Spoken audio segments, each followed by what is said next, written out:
extra soft. And it all depends on what segment you're gonna get.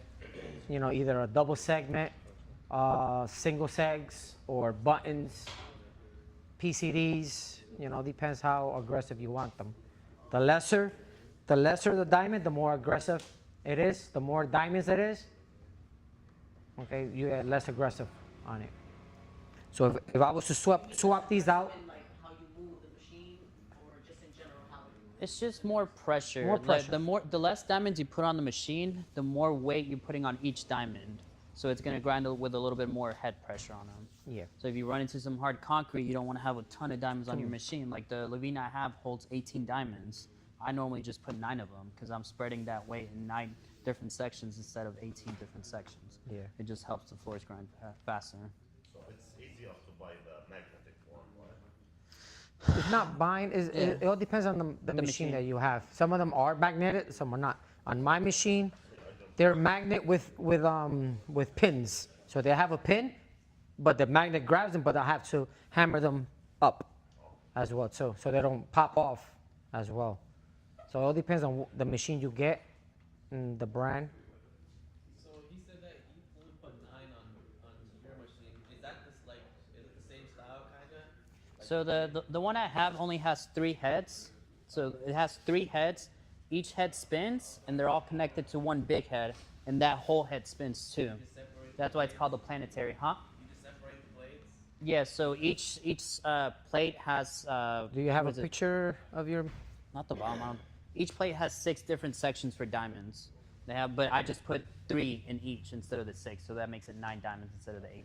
It just helps grind a little bit faster. Okay. Yeah. So how do you know that the diamond is not good anymore? So you need to They wear out. They start wearing out. All this will come all the way down to the metal. Yeah, you got to Don't be we have careful. one there? With some machines, if you bring them all the way down to your metal and you start running them, you can We start have some grinding with around your that are pretty plates, wasted and it already. scratches. They start see it. kills them. They start wearing out. Yeah, that's how you're done. See how? All right. See, when they come brand new, they come that thickness.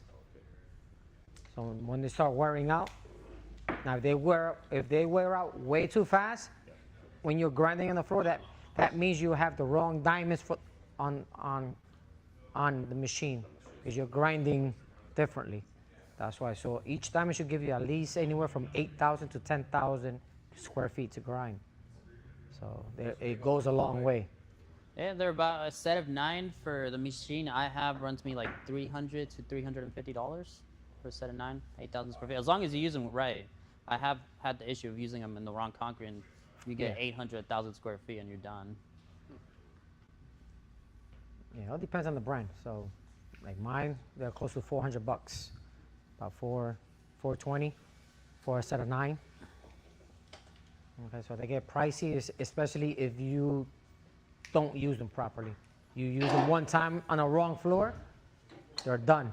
You just wasted $400, and you have to go buy another set of diamonds. Huh? Yeah, checking the slab itself, how it is. It's not the strength, basically. It's the hardness, not the the hardness. strength. And how would you know if it's like a soft concrete compared Well, they have a most kit, which is a concrete tester. Do they have one here? Can you show it to me? Do they have one? I'm not sure. You have to ask Jeremy on that. So that gives you a scratch test on the concrete, and you actually could tell what the concrete is, so you could install the right diamond to it. I always just put the medium diamonds on, see what they do. If they don't grind, I'll switch over to the ones for hard concrete. If they grind too fast, I'll switch down to the ones for soft concrete. That's what works the best. So start with the medium. Yeah. Just always have a set of soft bond, medium bond, hard bond. And you can walk into any And project PCDs. and getting, and PCDs if you're going to rip up floors. And they have to be 16s, most of them. You know, either 16s or the grit, 30. or 30-40s. That's the most. I like 16, the lower, the heavier the scratch. I just Especially feel for like flakes. it bonds better. Especially for flakes, yeah, and stuff.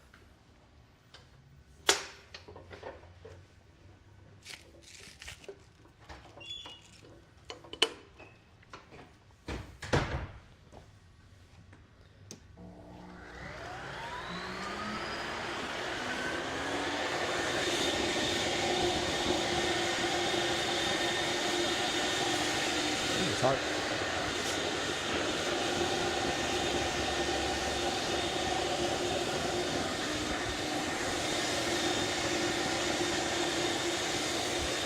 Well, taped up.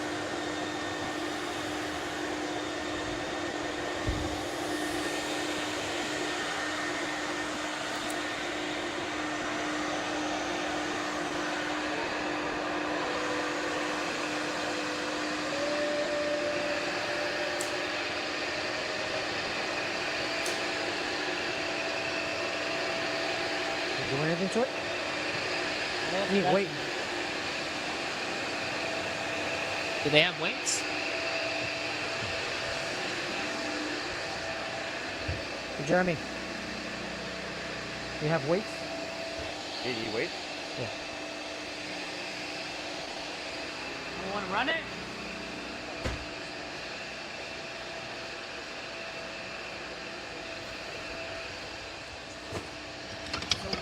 What tire do you have on here now? They're the 30s right now. Is that the hybrid? No, Oh, this is the metals. Okay.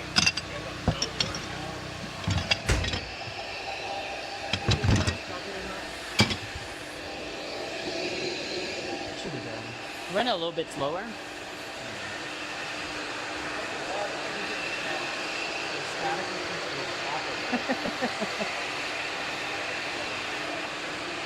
This is good for like, is this good for like rolling edges because it's raw? Yeah.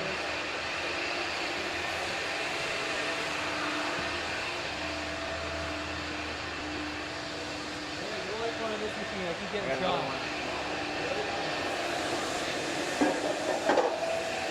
Definitely feel it grabbing on it. Huh? Definitely feel it grabbing on it. Yeah.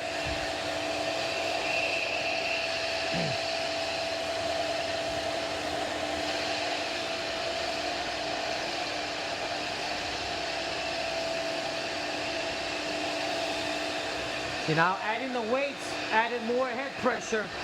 Now it starts cutting more. Before it was gliding just on the floor.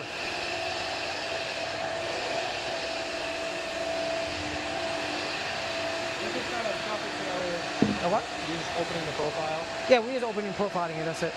So we want to get a scratch on this, remove the coating that's on there now.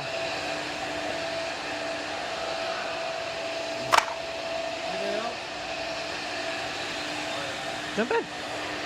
Just don't keep it in one spot because you don't want it to dig in into the floor. So you just want to keep moving it. Right now we have it on a high Whenever you're doing speed. something like this, you can put it all the We way do up. have it. We have it on a high speed just because it has a coating. And How many layers? now if this was concrete itself, It just shows you numbers. we don't have it on a much lower speed. I don't know and about start this cutting machine, the RPMs, the concrete. but they And you usually go start to like seeing once, like on the back of the 2,500, machine, 3,000 RPMs. you start seeing how the concrete looks and stuff like that. But this machine, you have to keep moving it because if you can move it slowly, but as long as you move it. Because if you stop and leave it in one spot, what's it gonna do? It'll start digging into your floor and leave like little small donut marks. Exactly. You do less movements at a nice steady pace. Do they all include that type of weight adjustment? Or no? Some of them have different weights. Depends on the machine, but you can add weights to it. Some machines already have weights built into it as well too, like the Lavina he has. He has two mechanisms that go down, and you can adjust the weight wise on the height. That's why. My machine have like a U plates of weights, and you stack it on the front As of the long as it machine. looks like that and it has a you can buy scratch in it, the next extra coat is going to weights bond for to that it properly. particular machine and add more weights. You don't want to grind. That side. So those, you can add weights there, you can add weights there. Because based on the ones that you put, right? Yeah. Grind down to the concrete. The what? So we're not, no, not on this. Okay. We're only gonna remove the coating that's here now. Yeah, you can do whatever. Would you use the same type of can't grinder? just, like, push it there was straight. no coating? You and then can, but if stepping you go into, too like, slow, you can a new create a concrete line garage, you know? that Yeah, we use digs this. in. So that's Yeah. why we usually move it side to side. We only remove the inside. This is a highway urethane. Go a little bit So closer it that is way. a strong, Overlap with what we already did. There's a little line right here. it is a strong top coat. That's all. So we're trying to scratch up the whole Now, I floor. always like keeping the hose on one side So turn the machine around and just always Yeah. keep the hose in the cable on one side. So, exactly. So if you feel the difference from here and here. And you just a slight left or right motion. just a little bit, just so you don't make a line. Because it's marks, is that right? Yeah. So right here, he stopped it. That's why. So this machine, you cannot stop it at a certain section. It'll start digging in. Yeah, but it needs more right here. That's You see how why. this isn't hit? So you always that wanna doesn't keep- have a you scratch, always it's wanna not keep gonna bond moving your there. It's machine. gonna peel right up. At a Yeah, steady that's good. pace. That's good. That's why. They're making like the don't call it, but Yeah, I have spray. this one. You I have two. recommend this one? I have this Not one on and flake. and I have a 20 inch. What's on flare? Huh? I saw it in your store. Let me What see it. happened? You have them? Oh, to sell? No. Cool phone. No. Usually when people ask me for the rhinos and stuff like that, Does it already have I have to top get them coat on from here. I did for Or the buffers. Okay. I'll Yeah, that's recommend metallic get though. That's not plate. 20 That's inch. plate. That's metallic. This is So the a metallic they use 17. is spray. Yeah, that's what we're Chiquitita. gonna do here. We're gonna show you all Claro, that. si compras una más grande mejor, it goes much faster. Claro, either it's up to you to buy new, you can buy new. Buy new, Facebook Market. Huh? We're gonna remove the top coat. Just regular standard To recoat blades. highway Diamonds. urethane? No, these are diamonds, 16s. That's a little hard. We're just one. gonna You would- remove the I top would coat use the only. hybrid putts. That's This what right you here wanna is keep creating a roughing really it heavy up. scratch. To add So a if you're base gonna do coat. that, put hybrid putts. The ones that he showed you, 50. Yeah. And that would No, work. so after we finish grinding everything, we still have to vacuum everything, wipe it down, make sure your floor is clean. So you only do this process if you Yes, because you would see the scratches. if These the are super floor heavy is scratches. intact already Yeah, if you just put and looks urethane good, right on top of this, you you're don't gonna need see a to lot of remove the those whole floor. scratches. That's why. Then we scuff it up at another base, and then you do a new design. Correct. Because epoxy, once it's roughed up, it bonds to each other again. That's why.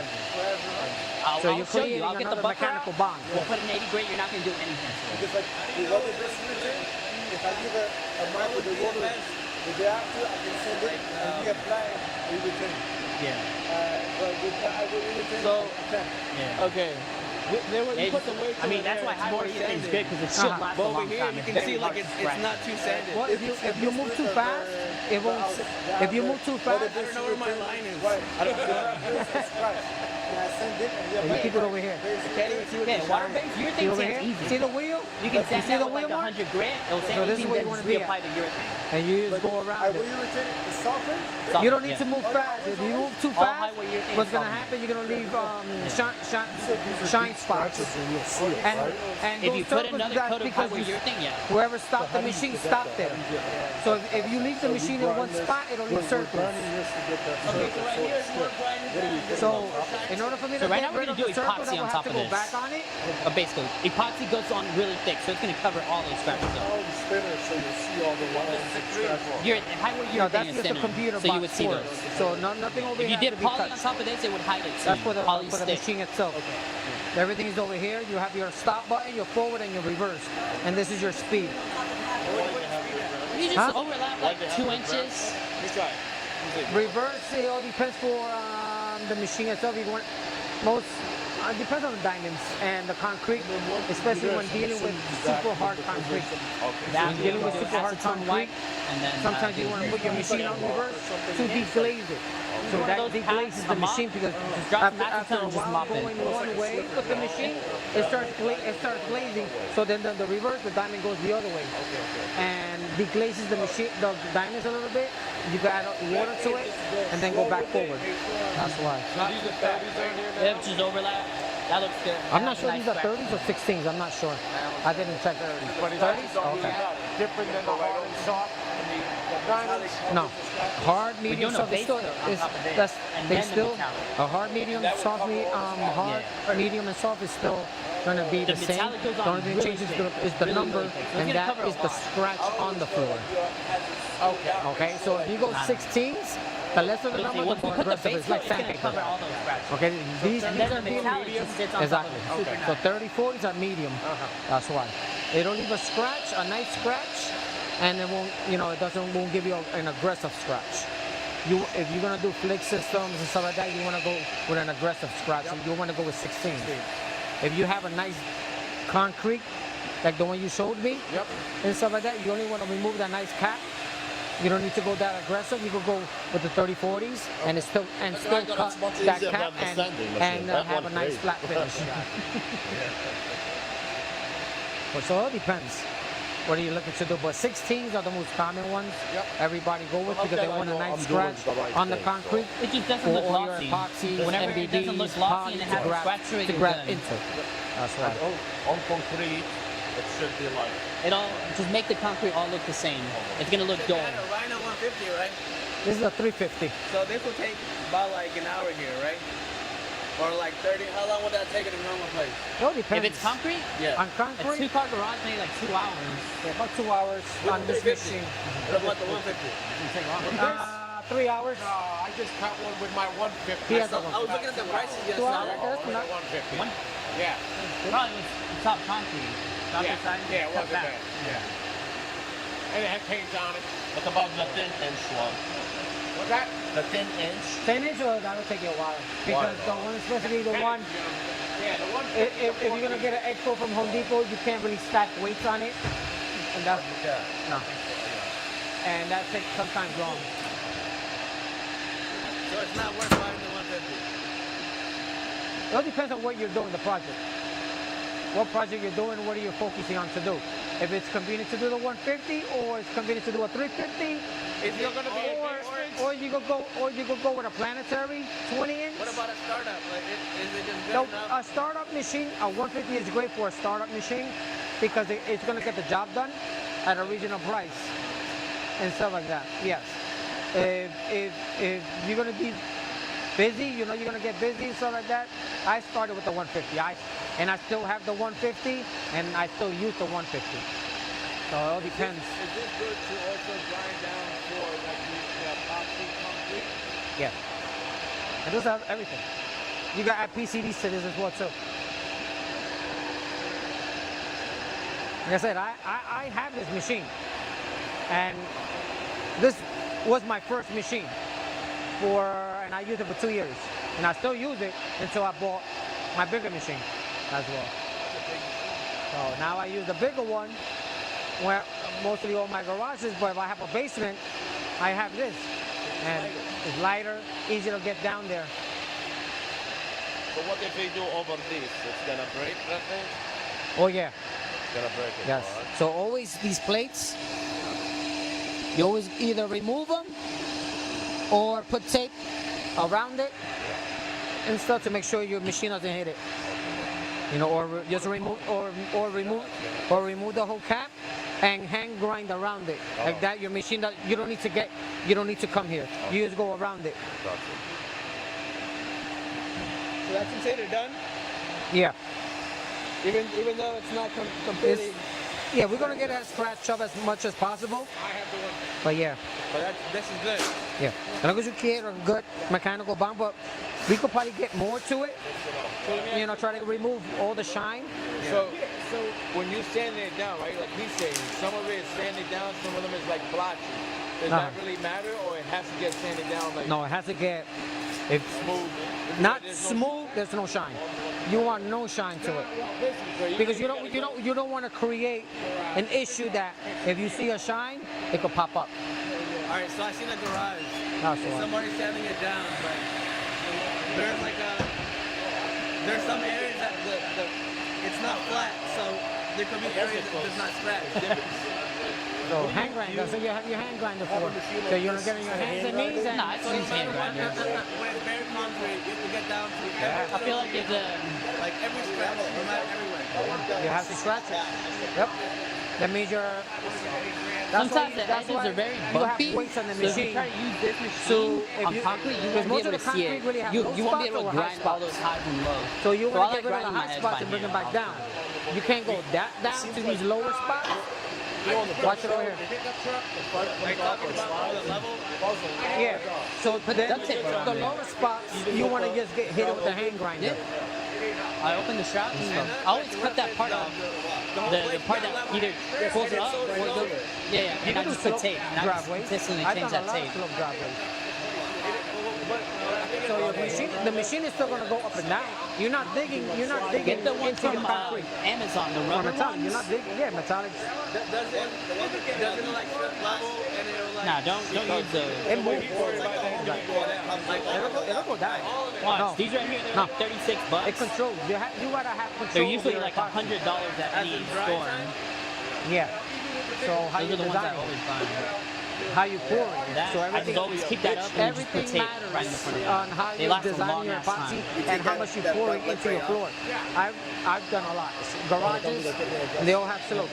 They let you get So- right up to the So wall. you're adding when you start adding your epoxy, you're not gonna pour it close to your garage. That's why going up because all of that epoxy is gonna start thing coming sucks. down slowly. So if your garage, this is your garage, it slopes that way out basically. Once you pour your epoxy, you're gonna stop at least here with it. That's why. So most of the time you're gonna stop here. You're gonna stop here because it's gonna go that way itself. Yeah. So once you start My guys designing are it good and at moving it I around, barely then ever you get down on bring my it. knees and do that. My guys You are bring it fucking good yourself at that. out and come back in. Come back, go out and come back in. So like that, when it starts to settle, it's gonna come and flow out. It's gonna flow out no matter what, but not all of it. And it'll even all out. Because after a certain point, it starts moving. That's why, Yeah, because it's gonna it starts to sand it thicken down up. first so we don't get all that. Because remember, epoxy starts to thicken up after might the do 1 hour area. mark. That's So why they it's- said you it's have really small. 45 minutes to 1 hour working time. After that, that's when it starts Yeah. to thicken Yeah, for sure. and move left. Paint grinder. Gonna show us the, like, yeah, the actual paint grinder. product with the Yeah, names and here. Little everything. one. Because when you guys were mixing, I wanted to know the exact brand and then the name of the thing. Everything's gonna be here. We're gonna be using all these products. Alright, I need to know the And names stuff. and Yeah. everything. 'Cause I think that's the most important. Okay, here. I can't wait for this shit.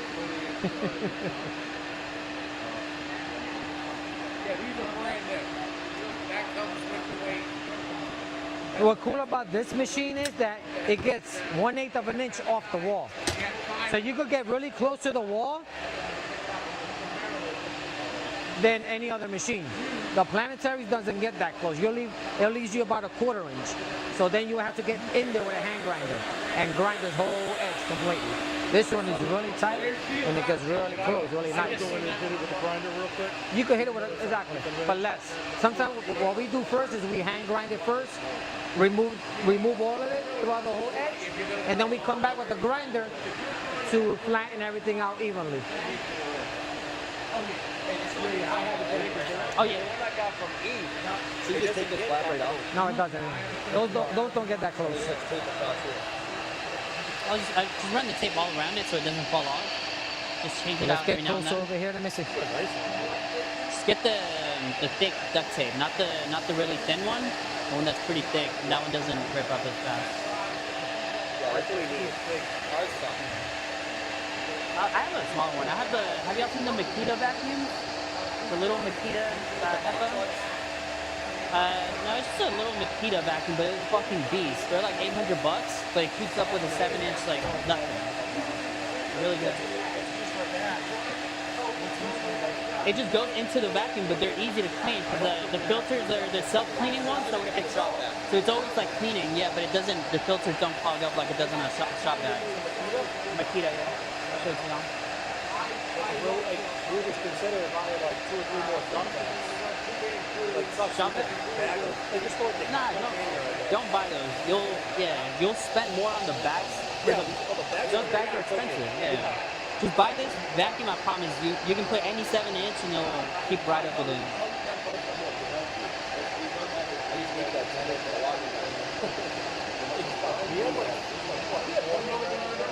I gave him the Milwaukee one that I bought that welding job like 4 years ago. No. Oh yeah. It's a little one. It's a fucking beast. Yeah.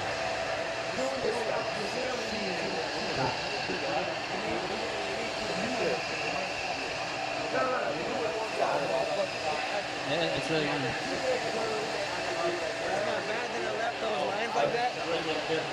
No, because I went straight through it. That's why. You can just shake them out. In that one section and the It always cleans itself, so it's constantly like shaking the filter by itself. so that's good. It's pops off. Yeah, you just pop up, you just dump that.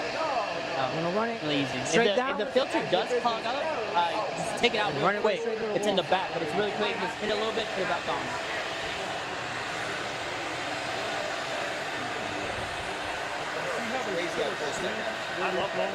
Yeah. Does that mean Sometimes okay. Yeah. So this machine, we have too many blades on this machine right now. So since there's too many blades, it's not removing most of it. So if we take off some of the blades, it'll get more aggressive. So that's what we should have done. Just To gonna remove wait to all of this. sand it. So And based on like how you see, what's the depth of like the removal of the top? Right now, we're only kind of removing, getting it all matte.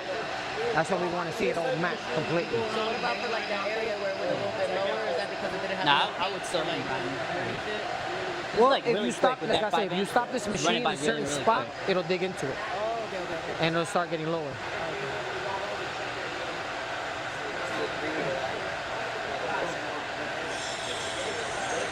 What's that vacuum? Like no dust coming down.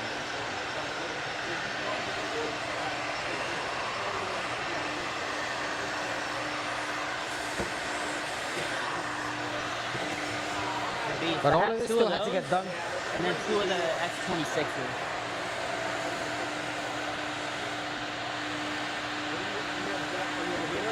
Yeah. It keeps up with it, but I do want to get the bigger one, the S36 at least. But it keeps up with it as long as But your the grinding filters are good. parts, that's what's going to they'll take keep the up with most it. time. The grinding part. Like I said, it all depends on what machine you get to grind floors. But it is a time consuming, and you have to be persistent. What do you have, plate? consistent speed so you get the All right. same grind? Yep, all the time. You know, it's going to get hard the first few times that you start. It's going to be, hard and stuff like that because you don't know what you're looking for. But as long as you start cutting into your concrete and start almost showing arrogant, the little rocks, Takes way too long. the lesser the rock, the better. As long as you start seeing a feel, it's fine. And you start cutting and your concrete will turn white completely. I've seen guys that start running the machine and leave most of the concrete uncut. Marks No, everywhere. Blake, it's not that big Basically, of a you see some problem. areas If you that do, are cut if and you're some are doing a not. metallic on So that's because they fiberglass probably run their machine at a concrete, higher speed you see and all try the to little run fibers it like too stick fast. up. So you have to That's why. So it cuts in certain Go sections. around with a torch and burn Not them. enough. So you always want to remove that first cavity that the concrete has. That's how Yeah, they have that big thing. Correct. That sheet. That's all the moisture from the drying the concrete that rises No, I don't up, think so. and they add, a falsifier or something like that to it. I could do it real quick just to be safe and blow it out, but I don't think you would see them. Way too fast.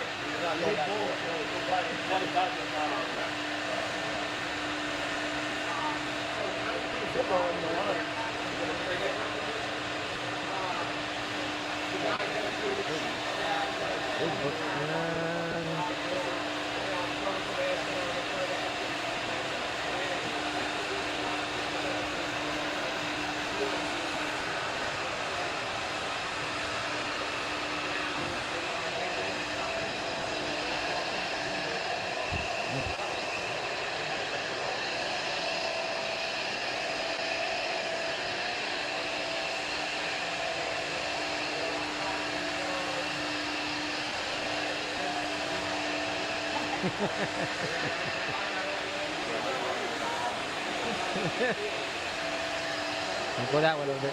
Not too much over here. Okay. I don't want to remove that.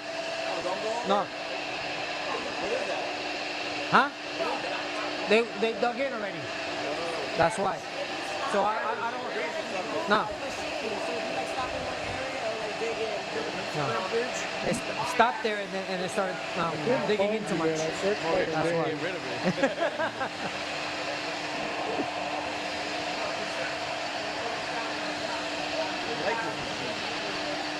Oh, nice.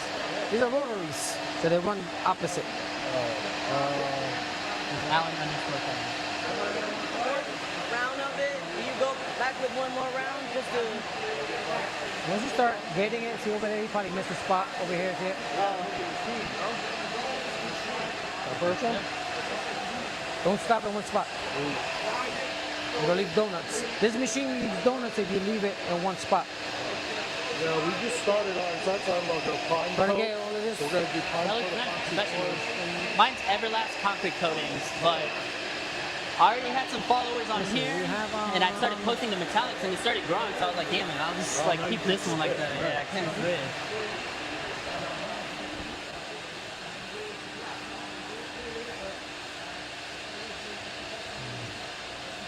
Before the classes drop on Saturday, would you guys like give us maybe some suggestions on like beginner equipment, like Yeah, give us for a couple like good hand grinder suggestions, Yeah. like things like that? I had a question.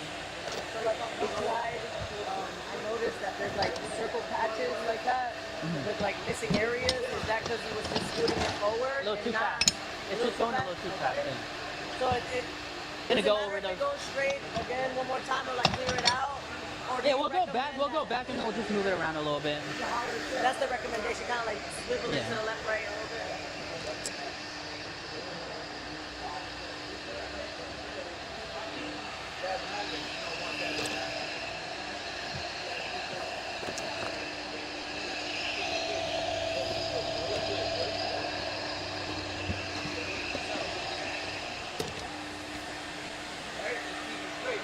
You don't gotta move it. You can. If you just keep it straight, you gotta make sure you don't go too slow, or else you'll create those lines. Like them. There's still some base coat to that. I can still see the moisture vapor barrier and the brown spot on that. But that was a high spot. That was just a high spot. That's why So if you get to bare concrete, what would you do? it's no big deal because you can just do your moisture vapor barrier on top. On just that one little area. You can do that in one little area and then you can do the rest. You can do like a fast tier in that area.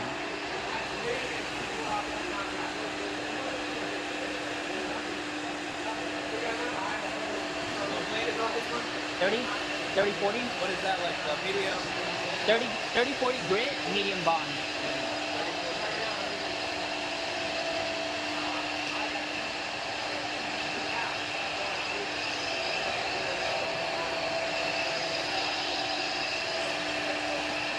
Getting there. You got too many blades. Probably should have removed, swapped the blades out and have only 2 blades instead of 3.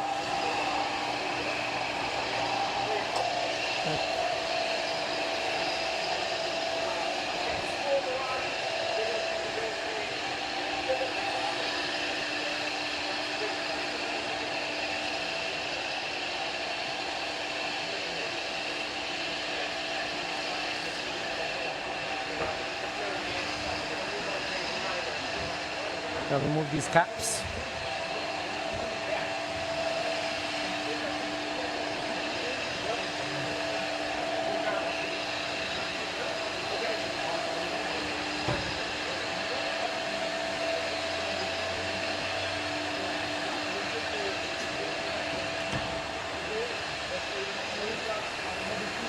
There is a point I want to reach to. So when you get a call from a customer or when you go to make estimate in his house, I want to know how to talk to him and what's the right thing to get the job, you know?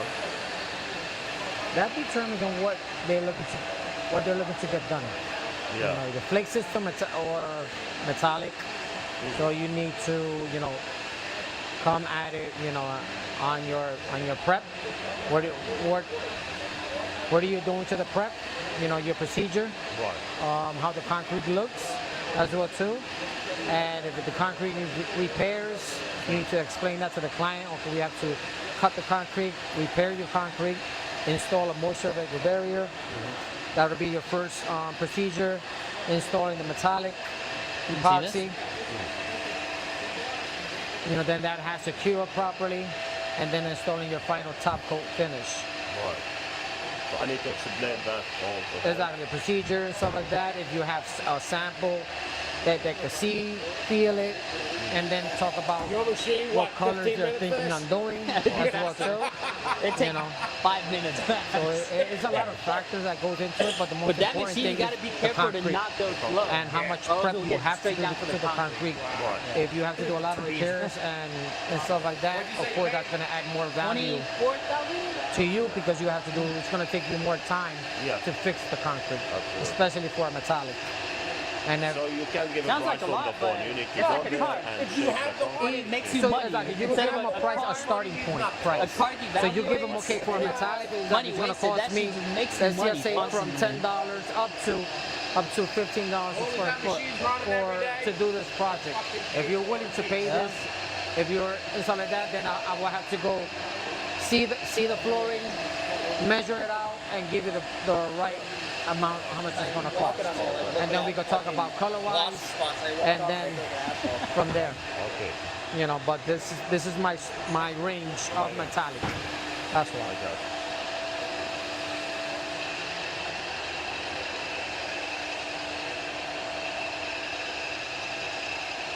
Good.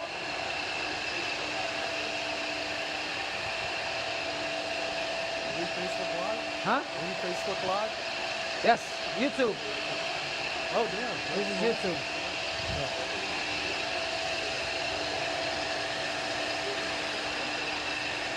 So if I was to tear this up, I could use the same machine but use the pucks instead, right?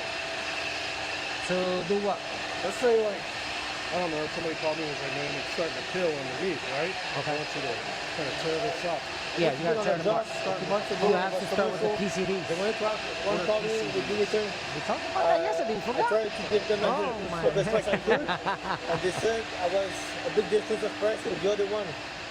Is it possible that the other guy, what he did, did a drop code, MVB, and over the MVB, he tinted the urethane? Yes, but you gotta. You This can is a do that. PCD blade. But you gotta make So sure you your have MVP little looks knives really, over really here. freaking good. So that's Because you'll what's be able gonna to see dig everything on top of into that your. MVP. So if you do like to your perfect epoxy prep, and if you remove make it. sure like you do your That's grab why. so there's no little holes, you can get away with doing it like that. Then after Get that, away with doing it like that. it should be but enough. a lot of correct. times Some that people, second you coat can- is needed you can leave it on a lot rough, of jobs. Yeah. or you can switch your blades Just to have the and just do a imperfections quick that pass. you usually get on your Just to- MVP. Usually the MVP to even it that out. just shows Sometimes everything a lot. your But there are PCDs jobs will where the dig concrete's just really clean. and leave It's all a gouges, clean which is good, environment, not so bad. you don't end But up you with stuff don't on your want it floor. to be that rough because then it's You going can to do just it right on top of the drink MDB, up but, your whatever Yeah, you can do it coating like that that. It you just have. depends on the job. You can do what we did yesterday, what we were doing after, when we laid out coating down. Yeah. Yeah. No, you can use whatever You concrete really you want to want. run my Yeah. PCDs? Because you said there's a left and a right, right? Aluminum oxide? We'll talk about that later. Okay. Yeah, you're always gonna see the aluminum oxide in there. You're gonna, it's gonna look like that. You can do a water-based matte urethane. That's not slippery, and it's a good coat. It's a basement because it's only walking step. You're only walking in there. So whatever areas like that, you can do a water-based urethane and it looks really good. So on some of these PCDs, They're very there's a easy to bar. recoat. Yeah. If you ever want to recoat it, That just smooths it hit out. it with Smooth like it out a little 100, bit. Correct. It 150 doesn't. grit It won't sandpaper, let you go right over it. dig into your concrete and stuff. So while you're removing your No, it's gonna PCDs, hide the scratches. this helps it smooth out whatever this gouges and keeps it going. So we just had to Huh? correct. We had to remove A what? glue last week. We just had the two. You're gonna see that, yeah. That's more aggressive. So So high-wear urethane, Exactly, because it'll just chew up everything and leave That your aluminum concrete. oxide is what So you're if seeing it right there. doesn't have this, you have to be It's careful. the same that urethane, you have you to just move put pretty quick. the aluminum wanted the oxide. That's single what bar. high-wear urethane And it would still chew it out, but it wouldn't dig as deep. It won't dig in the deep. Yeah. Yeah. So this is basically your stock. Like I was like told, I'm like, Yeah. I don't know which one I should Yeah, get. that's Is it high-wear like urethane. $600? They all come like that. All high-wear urethane should come like that. What machine you have? There might be one that's a single component. They might call it a high-wear urethane, but it's all your A. Since it's a solvent base, look you have, it has into to make that alternative dining. reaction. So you have your A, China your has B, a and lot then of your C is the alternative aluminum dining. You can oxide. look into it as well too. I'm gonna take it in the garage. We're gonna put the color Huh? over. Maximus? I only have the water base That's, because I don't think they don't have the soft urethane. It's shows the marks. In my water base, Yeah. I had outside, but I had 80 grit. everybody has different diamonds for them. I went back to Yeah, the South they're the same as those. So they're like this, but they have the, it's kind of like beveled on the sides. So Yeah. they slide in. Oh, they slide in. There's a magnet. Yeah. So they're nice. So like, Mine look the same thing like this. The only thing mine has, I gotta have the screws on them to Yeah, attach. I've never heard of someone putting aluminum oxide into water-based or urethane. I feel like cut it like a I said, 45. I tried it was gonna work. No, you shouldn't do that. It doesn't hold it Two outer down. edges, I just hit it like a 45. But So like those. I wouldn't ever put water-based urethane in a garage. The hot tires will lift it up. It'll stain it. It'll make it look ugly. How much is the head pressure on that? If I really come back, How many pounds is that machine itself? I can, And head pressure pound per pound? Yeah, send it with like got the two arms? 80 or That's 100 it? grit, and you can do high weight urethane on top of it. Yeah. just shuts off. you gotta like, it has to be that's how you make it satin or matte, huh? Yeah. You get like a Yeah. little infection in the The floor. good amount usually cuts out. people add 3 pounds per 1 gallon kit of the high weight urethane. Is there, I don't know, it's glossy? It's not the greatest. No, you're never gonna have a glossy no, because the aluminum oxide kills that I have a shininess. Saints. That's what gives you that satin finish. You have urethane that's I love glossy, that. just the regular urethane. My best investment. But a lot of people don't stuff like like that. using the regular urethane because you have to you have to roll it on, There's some- squeegee or there's some roll it on, around and and you stuff see that like that. orange peel. So They that's do- why they that's do why everyone shipments likes on them. ballistics, black I label. know they have one out Because in you don't have Jersey. to stand, you don't There's have to do one. anything. You just come back the next day, spray Then other it, states mop it, have and them, you're but done. they're not. That's why it's Throughout. taken off Mine is so much. electric, 220. Last year, like, I have a generator. And I have long enough wire or anything. Sometimes I just tap into the box as well too. Yeah. The weights are right on front of it. Wait, those are The horseshoe weights. Yes. Right. Yeah, you just keep Yeah, stacking on the Stack stack. them. Yeah. I've never Nice. sanded it. I know you can run some pads on Moves it. nine You can blades. run one of those that's it. pads that you put under a buffer. And it But why you eats, sand it? Did it have things on it? The pound Like per pressure imperfections? on that head pressure, Okay. same as the That's like the bad thing. If you ever get that, Same thing. which it's happened to me, I do clear epoxy. So I'll sand it, clear epoxy, a flood coat, Propane is and then do nice. black label on top of it. Corey has the propane one. Besides propane, Yeah. it moves. Yeah, but that's, I mean, it kind That's a of monster, depends the if one he it's, has. Just maintenance, right? I don't know, if it's a garage, it's not so maintenance much on really you, on it. because there's only so Since much I you can have do my about machine, I haven't done containing no dust in the maintenance garage. whatsoever. But if it's like gonna inside be a a year house and already. you end up with a bunch of stuff That's it. and you maybe like didn't turn on the AC, you didn't clean good enough, so that kind of falls on you. But that's why you gotta charge a You lot just to take make care sure of like it. if you, It something like that moves. happens, you have no money. And those are like parts for that, so easy to change. That's what you Yeah, do for a yourself. little bit. I'm super careful about cleaning. I spend a ton of time. I'll clean the floor 3 times. Every metallic I do, I always clean it 3 times with acetone. Yeah, 3 times. I change the pads out a lot. Make sure I get I all have the that dust. too. I always start by And cleaning I- walls, I- like outlets. I get You usually get a a lot little of bit of people- dust do you here. sell it? Do you I'll sell it? clean that off. Anything, Like, doors, I I'll still wipe use them it, down with because I do water, basements. everything, That's everything's what too. spotless. So Whenever it I'm works about out to with drop more the design, if basements. I'm dirty, I'll I don't change want to my take my clothes machine apart to bring it down. to make sure So I that just if I take have that dust one on it, down. it doesn't fall on the floor. I make sure the shoes are clean. I make sure the buckets are clean. I clean all the outside of the buckets. Huh? I make sure my drill bits are Right. always new and clean from metallic. So I'm super careful with that because it looks ugly whenever you do a Yeah, it's a metallic lot and you of see all feeling the on that little machine. Yeah. things. It looks ugly. But it's happened to me. It's also happened to me. There's These things that I tend to did at go house, much faster than and the I think planetaries. I turned off But the these AC, blades. and So then the these guy these turned blades it on on the by machine his usually phone. last about So we ended up with like a lot of 6,000 to little 8,000 dust square feet particles on only. it, and I have to depending plug if you that. use them wrong, Yeah. it'll chew them up really It's quick. part of metallics. So that's the only downfall about this machine. But But if you put the right blades on the right concrete, because when I sprayed it moves. It moves. I'll do that. I passed them up, and then Uh-huh. it was so I have hard that mediums on it there. went get them up. And You were overspraying on the back. So I was also on the back. Bare metal? yeah, so down to the plates. It could be because of that. Whenever I spray Happened to me ballistics, one time as my well guy too. is always spraying towards our feet. We always make sure we get an angle and spray towards our feet. That could be an issue. And it's just a little overspray that you see, like little particles of Exactly. overspray. You have to test it yourself and run a little bit. Huh? Flip it, check it. I do that. I still do that. I'll run a couple of 100 square feet. I'll I do mean, it. we'll show y'all. Flip here, my I think, machine over, check the blade. We have a lot Okay, of people still look good, walking keep on. in, and there's dust And then everywhere. we see It's them not shaking gonna- I really know it's fast, not going to so turn swap out them out, perfect wrong here, ones. but y'all will see how it should turn out pretty good. Yeah. Yeah, what sucked where I was at, nobody sold the blades. Okay. They got that was suck. That's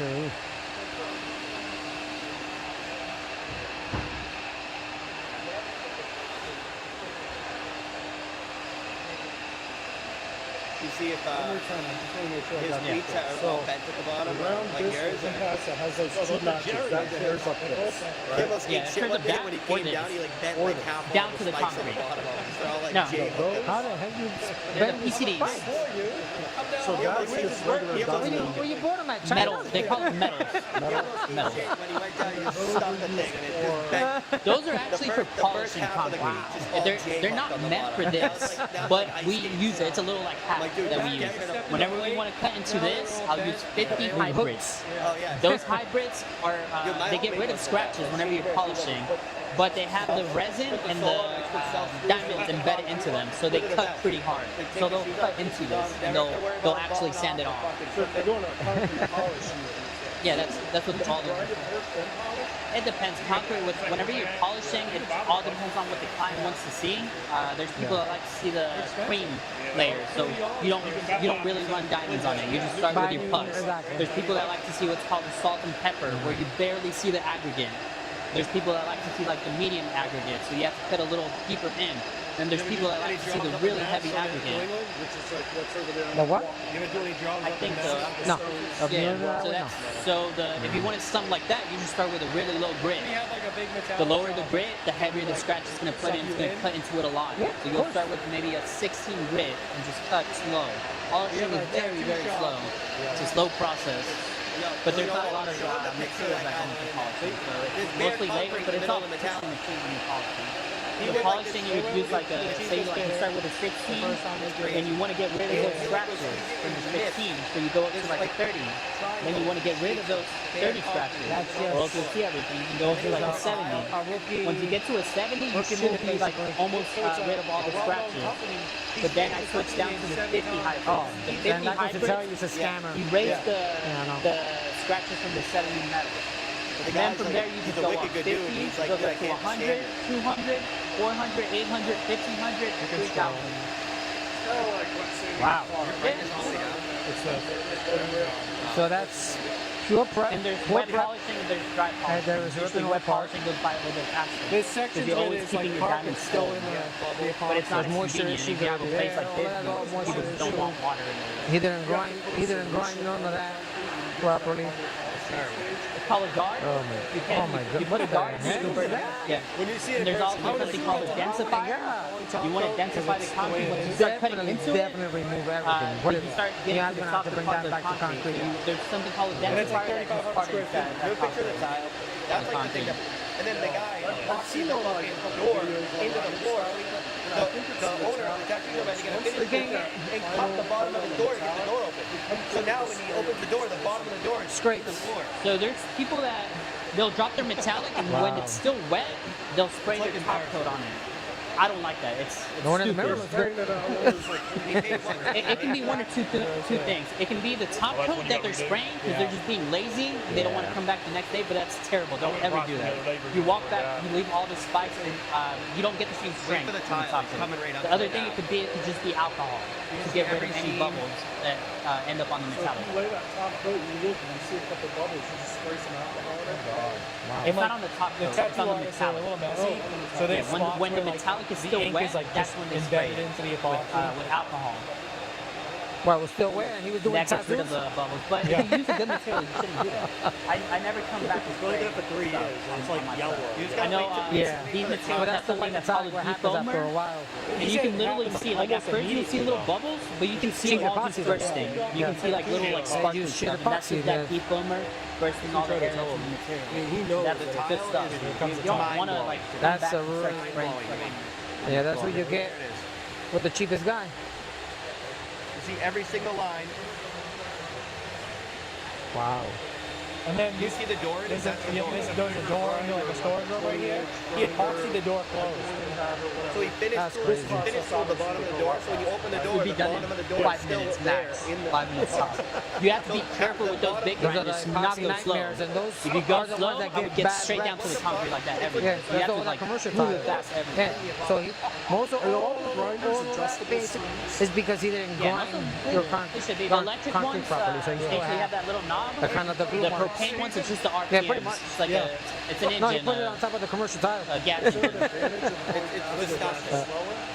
No, it just kind of takes experience. Whenever I'm Yeah, so, grinding, like, he's got, like, I'm area prepping runs, like the for like barbie chairs. for epoxy. You I move try them to and not it's go like too brown and- high because it gets it down. It's really hot, and then they glaze over. So the RPMs I try to be at are like 2,900 to like 3,000, 3,100. And there, I know the diamonds are not going to get too hot. Yeah, so he told the guy to come back. And, It's the same thing. You can do the same thing on Of course, the that wouldn't electric. come back either.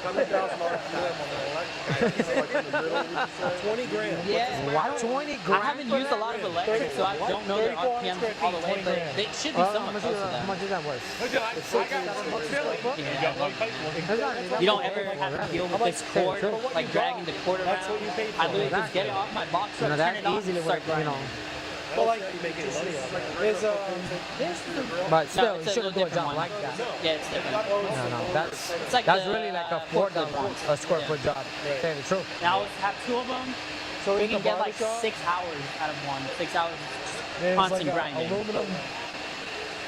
Like this is a glass window between the tattoo shop and the barbershop, and the frame is all aluminum, and they epoxy the floor first, and then put the aluminum frame in. Okay, and it like cracks. like the window casings, like the storefront. Yeah, We're super nervous to grind around it. around it because it's like brand new. It's like rose gold brass. Most of it you're gonna get next to it, and then the rest of you is gonna start to snap it There's off. always adapters. You can change Cut the it, adapter on the use your machine on hand the end, grinder through it. or they have it plugged into a generator right now.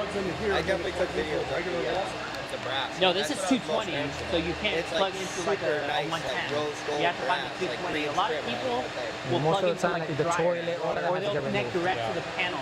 I don't like doing that today because I know like if the dryer messes up, they're gonna blame me. That's So whenever I your have pillar, the electric your one, I never support did beam, that. I always pillar. had my That's generator. in the wall.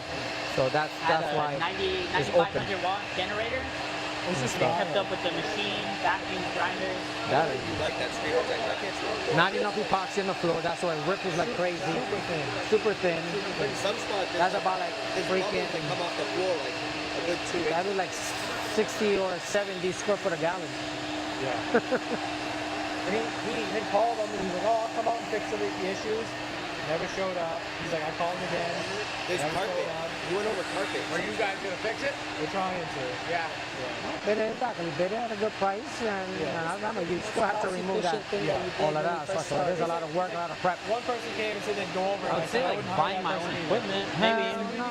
Do they come in No. like pack sizes? Like Oh, say it makes for sense. instance, There's a section. ready for I this took my knife and project slid it yet, but underneath it. I was like, I like can Yes. see this whole section. bathrooms and Yeah, things like that. That just makes Every, me like, you, man, you, You can, you have a floating you can floor do right a now, so you whole have- garage that's with a hand floating grinder. That's how a lot of people start. It's just time consuming, yeah. It's tough on your back. It's tough on your back. Cause I seen They got it down for these kind of 30 like grand. knee roping shit, wheel ropes, Yeah, it's called the rack attack. I've seen those. I was just kind of like trying to like figure out. You can get started like that. You can literally like go buy a $150, $200 7-inch grinder, get a little shop vac, just grind floors like that. But it's gonna be tough. Yeah, shop backs are like Coming and fix it. Yeah, like there's a like Home Depot sells a lot of the like the rigid. That's the only thing is the filters aren't good.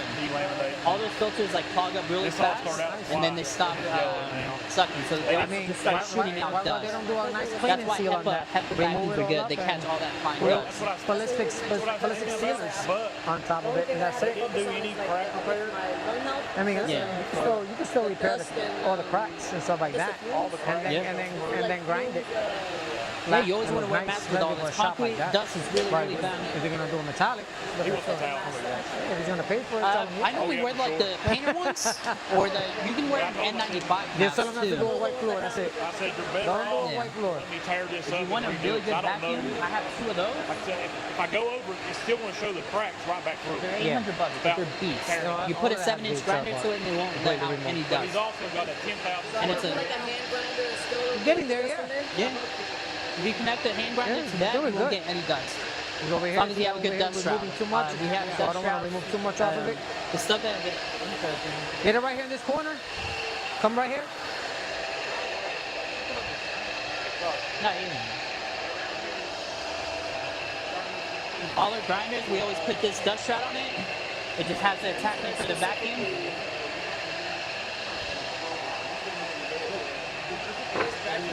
Yeah. We'll just get right up to the. Good.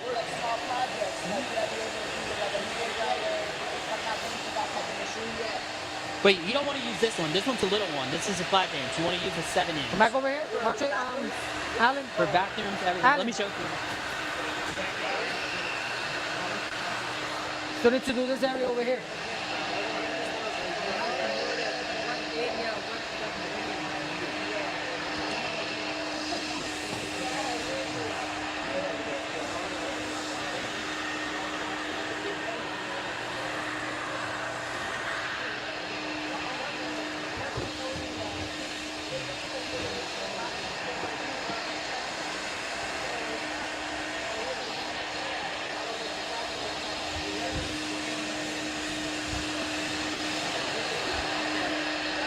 This is the type of grinding you would get to do like if you just want to do a garage like that. It's a big boy machine. That's a It's a 7-inch. 7-inch. That's the one that you recommend for Just watch that plate. Because I see like bathrooms, like say for instance the toilet's there, the sink is there, and it's just like a small, that's what I'm It's a 5-inch.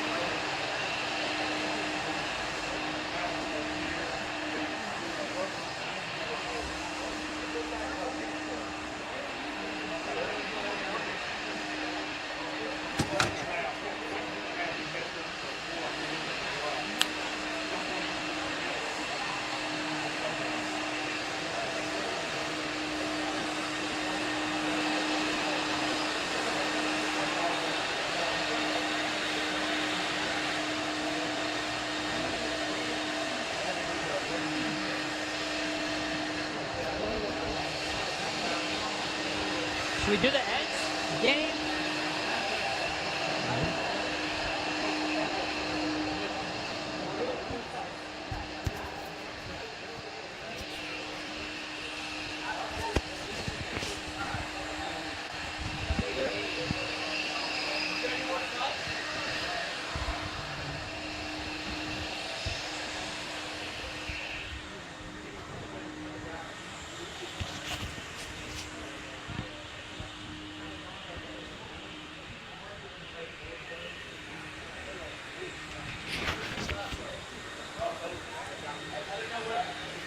I can off the machine. I don't know if there's any more spots. I think it looks good. We might run the buffer over it real quick. Oh, yeah. Oh yeah, right here. Might run the buffer This over whole it. edge. Yeah. They just walk straight. Run the buffer over it. Once it's already cut, it'll Yeah. You don't want to buff over it. yeah. Just click it on the front. Yeah, pull it up now. Click it in. You can let it go.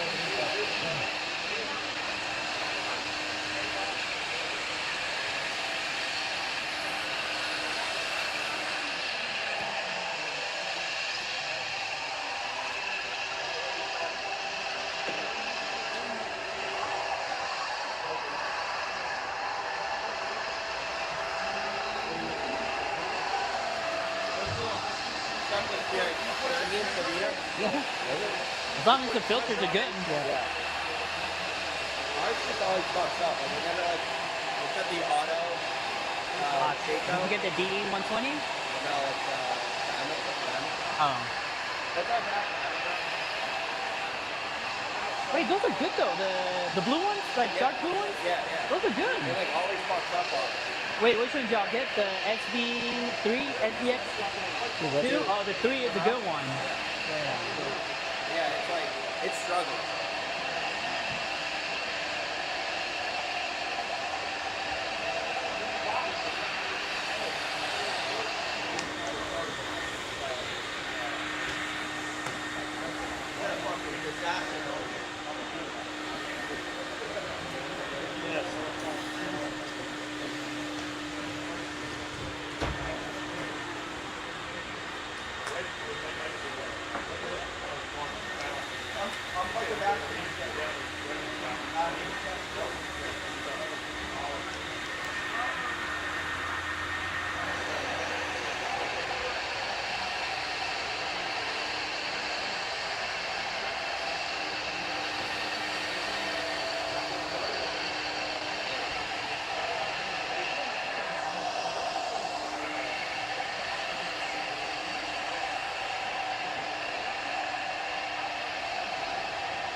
No, I'm just gonna use that same vacuum on this one.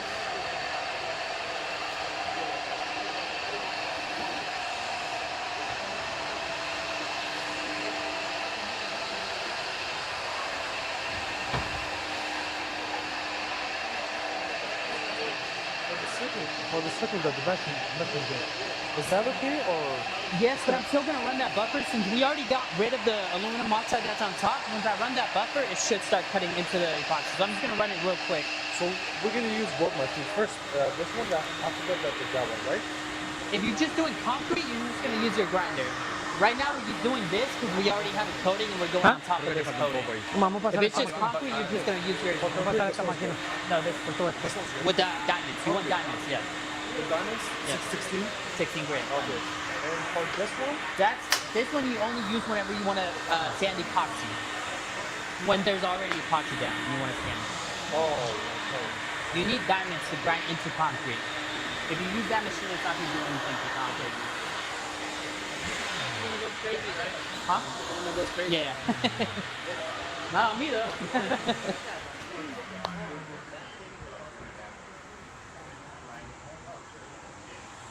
Want to bring the head? What? Shouldn't create a lot of dust, fella.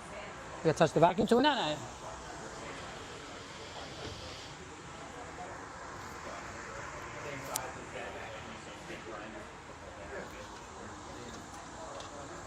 It doesn't have a screen under it.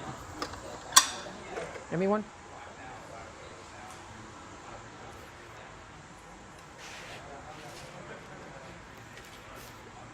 Jeremy, you want to shut off your generator? Thank you.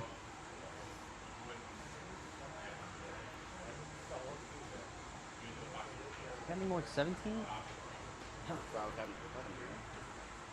Is this the cutout thing? You got a little knife?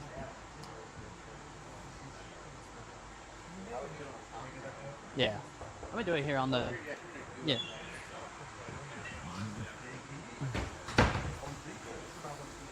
It's a big one.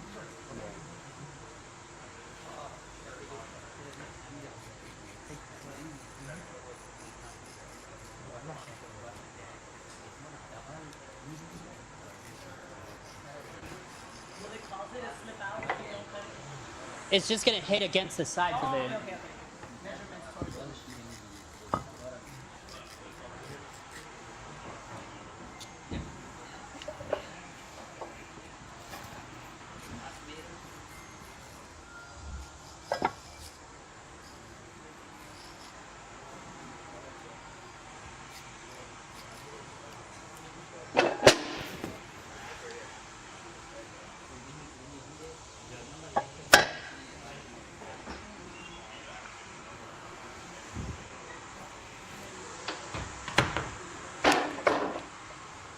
Now that we got rid of that aluminum oxide that sits on top, when we run that buffer, it should start sanding the actual urethane that's sitting at the bottom.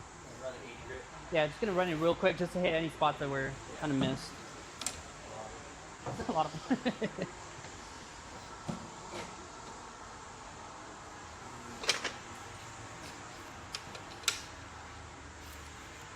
Need 2 extension cords. Need another one. Or give me this extension cord and you might have to plug this one to the wall. Plug it there. I'm not gonna reach all the way around though. You have to. No. Let me get another cord.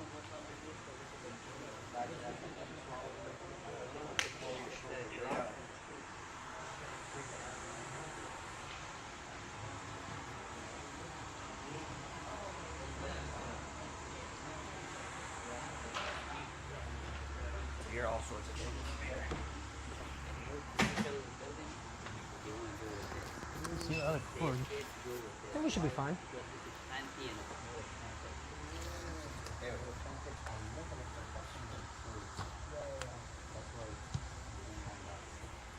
Can you bring that big cord in here? I'm gonna run it over here real quick, then everybody else could touch it and stuff like that. I don't want anybody crashing into the.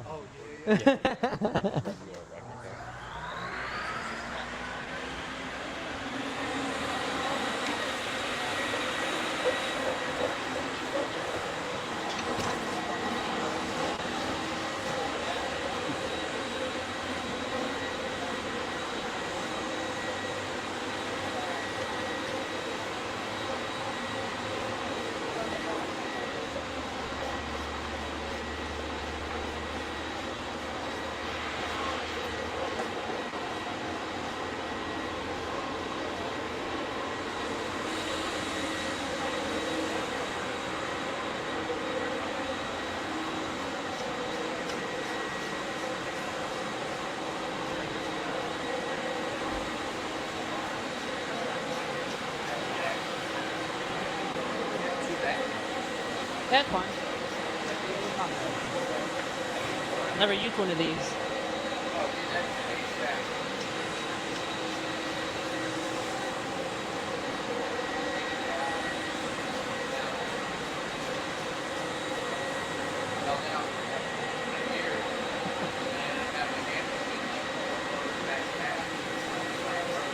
Damn. Fuck that. Fucking expensive though for what they are. How that 3 years and I broke down the clock.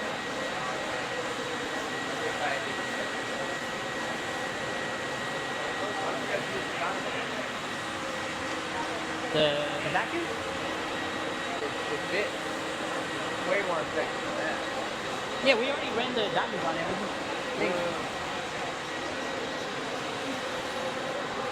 I want to know if that. He's a pain. I feel like it's gonna scratch way too deep into it. Yeah, pretty deep. Want to try it?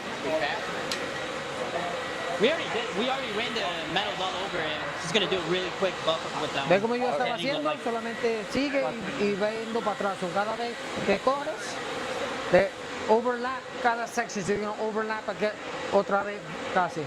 So you're going to be overlapping sections. Arriba y hunde. Tienes que, son los dos. Ajá, y ahora hunde el botón. Balance. Coge más para acá. That's a little high. Drop it down one. Wait. No, I had it there. Is that where you had it? Yeah, I had it there.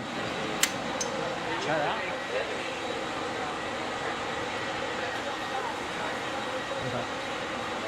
Ve para allá ahora. Tráela para adelante. Espérate. Déjame, te la acerco acá para que no Yo se... te la traigo para allá adelante. Ve. So, cógela ahora. Aguántala. Aguántala. Cógela igual. Ajá, exacto. Coge el balance.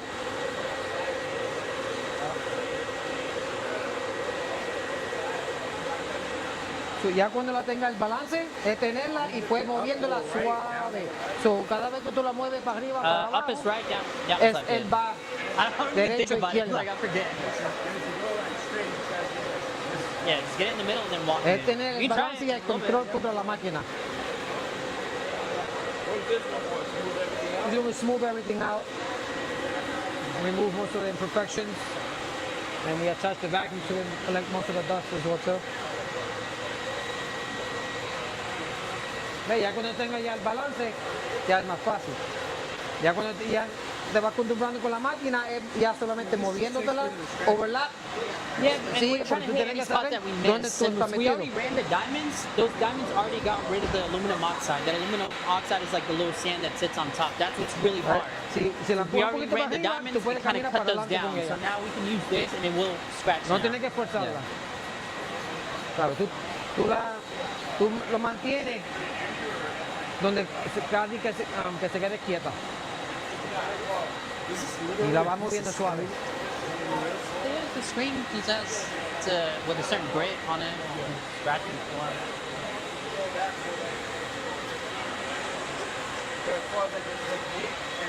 So this is kind of like the goal over here, right? Yeah. Green. That's nice.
Ven para acá. Para. Okay.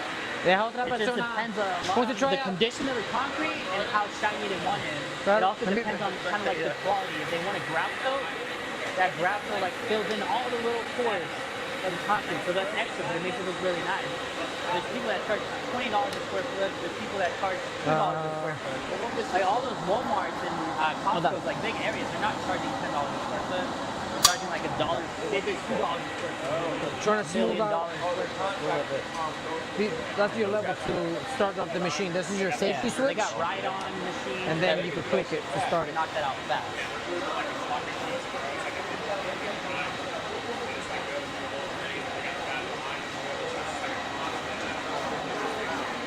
I had 10,000 square feet that I bid at $5 a square foot, which is like, it's low, it's a little bit on the lower end. And I got beat out by a guy that was doing it for $2 Good. on 2,000 square feet. 10,000 square feet just doesn't make sense. Huh? Up is right and down is left. Yeah, so it The moves polishing around is, exactly. like, Just finding really that, good line. that spot But there's so you can move it. So you always want to keep a pattern. That's Guard, why. you can extend it. Because 5 gallons the of point bucket is, if you full. be everywhere with it, you forget what you sanded. So if you The leave a densifier, you do it pattern, after a certain step. then you know, like in you know between your what got grinds, sanded and what didn't. The guard goes at the very end. That guard is just like a protection.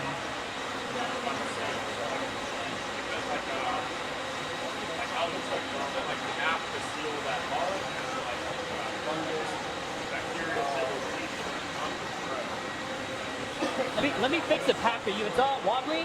It's not in the middle, so it's messing up. You get a new one. Huh? You get a new one. It's just gonna. No, It's you gonna. cut it. It's gonna. You're gonna have to cut it.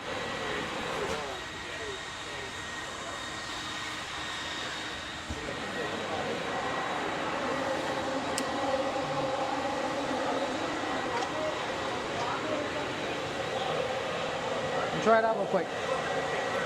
You don't need to go to the gym. This is enough. Yeah. Lower. Stuff like that. So bring it. Start it. Mike's gonna pick on you. But try to, if not, I'll give it to you while it's moving. you have to hold it. I can go up with it. So hold on, let me start it off for you. Then you just grab it. So come over here. So try to keep it at one spot. And start. Got your balance? You got it there? See? Try to keep it there. And now you just move it slowly. You don't need to do hard engagements or anything like that. It moves with minor adjustment. That's why. Okay? See, once you get used to it, it's a breeze. It's just keeping up with the pattern. That's it. You have to walk the machine. That's it. So you walk the machine and balance it.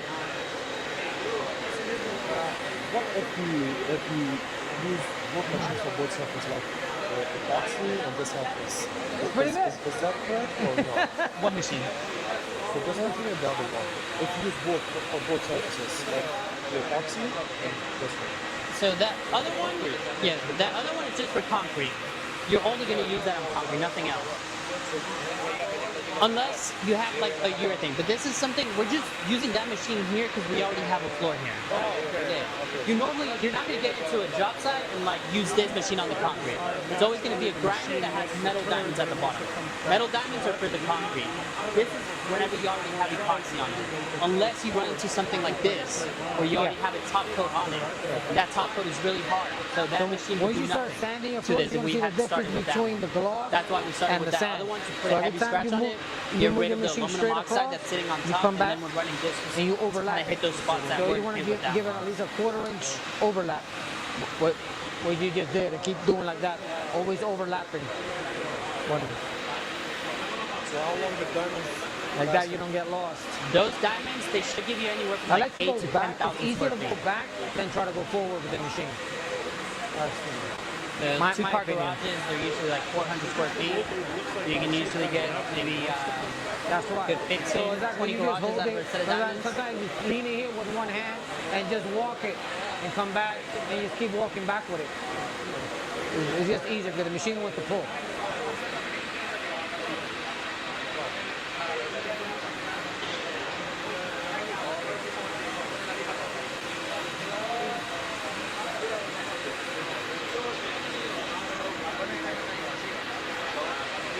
With this section right here,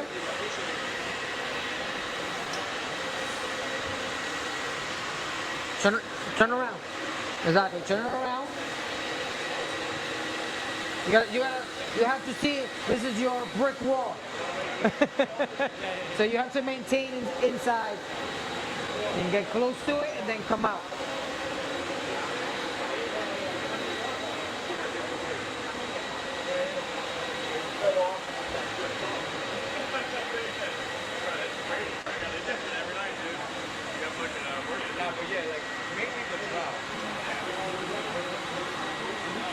Send people after drinking the urethane?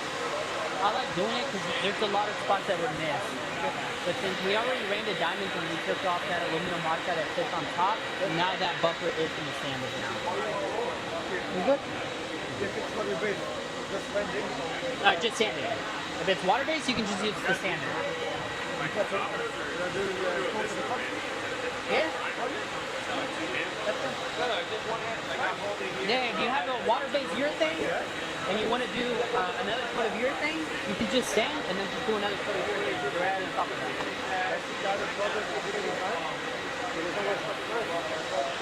You also want to try it out? You're next. He's next. I was like, this is the first. I left the coffee in my truck. It's cold. And after I came back, the coffee was freezing. Put it up and stuff, the design, grab the design.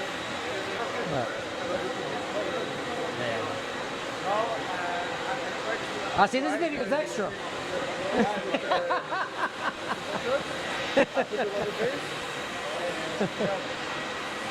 You see everything? You can just see all the touch-ups or one?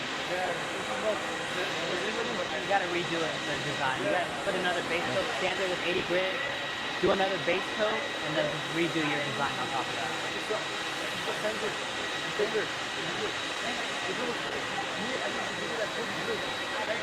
If it's water-based urethane, you don't need 40 grit. No. If it's water-based urethane, it'll come off fast, really easy. Water-based is really thin, like really, really thin. So as long as you use 80 grit, you'll take it off fast. I want to cut off. I will open the pores. That's it. Yeah. So I can show. And this is one day, I think like use a plaster epoxy primer. I don't ever recommend that. Don't ever use the vascular primer. Those vascular primers under a metallic, they're really thick. They're usually really thick. So they pull on your roller nap a lot. You end up with a lot of little hairs. It's a lot. It's also a lot to do. Like stand up floor, drop a base coat, then sand that base coat. Because I wouldn't do a metallic over a base coat that's not sanded, even if it's within the retail window. The other hand is So holding it's too it. much work to do in one day. I would just recommend do it 2 days. Go, sand the floor, drop your base coat, let it dry, come back the next day, sand it, and then do your metallic. Exactly, you have to. If you try to do everything in one day, you're gonna get too rushed, and you're not gonna clean good. Things are gonna go wrong. Don't rush metallic. Matt? ever. Yeah. No, that's because remember we're doing a base coat on top of 80 this, grit. so it's gonna the base coat's gonna cover all of this. That's why. Just sand it. You'll be good.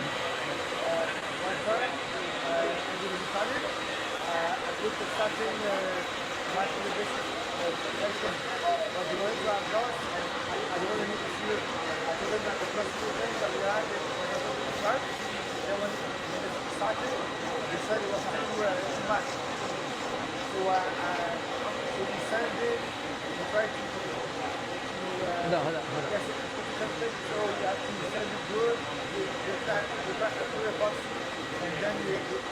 Say what? I got my glass within. You send it, you want this for free for 7 hours.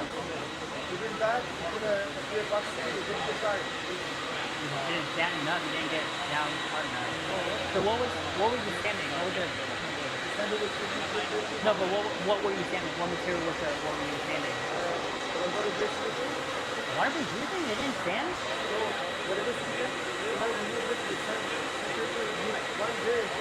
What are you running one of those buffers?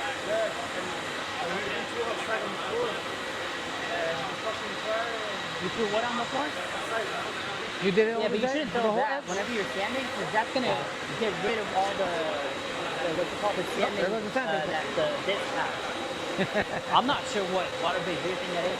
Sometimes what I do is those sanding screens, I'll put other little ones, you know, like the 5-inch ones that you put on a buffer, on the palm sander. So I'll put those under the So some of this stuff, like you see how it's sanding that really screen, good here. and those sand really Well, hard. that's because the concrete has The high 5-inch, and low the spots. little ones. That's why. So this I'll just must have stick been your them high in spot. These are your low Yeah. spots. Because Yeah, because there was a crazy. seam here. This side See the and- seam? Yeah. That's the seam. So since there was a seam here, it's going to be your high spot. So with Water-based less urethane product is here really than the thin, rest, as long the as you rest of the sand it, floor. It doesn't matter. You have No. 80 As good long as it's scratch. scratched up. Exactly. But right now it's going to be, now it's flat. That's why. Was it fully cured? And when they do have those lines, right? You were saying, Exactly. like, Yeah, you have to sand it flat. Let cover me it change up. the pattern. how do you all cover that it stuff. with So different products and stuff like that. All depends what are your aspect, how you're going to tackle it. is it like cement? You can use cement, but you need to prep it properly for cement. No problem. Prep it properly for cement. Add your primer to it, and then cement it.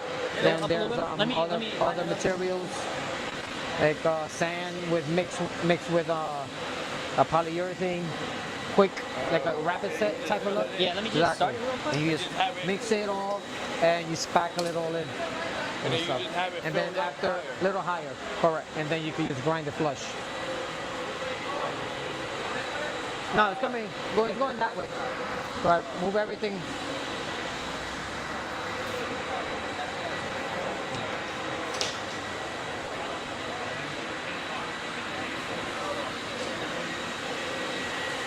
You good? You good? You good? No. Stop it. Okay, you're good. You're good. You got it. Walk it. Put it in the middle. Walk back with it. if you have been good decorators of the year, Epoxy can go over the account. That's water-based dripping. You should be able to get right through it.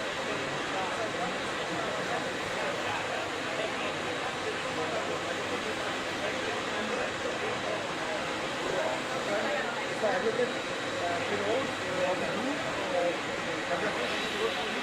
so if you put us all at With what? the nails, like with the one, like the one on our curve, so like if I get a couple, I get a, Huh? like a It's going right there. It's got the, there's only this part left. That's it. I get the curve from the curve strip, I put my makeup powder in the curve for the nails, and then That's cool. That's a good little trick. Yeah, Yeah, we're trying to kick it that way towards you, but gotta hold it. Yeah, and it just cures it super fast.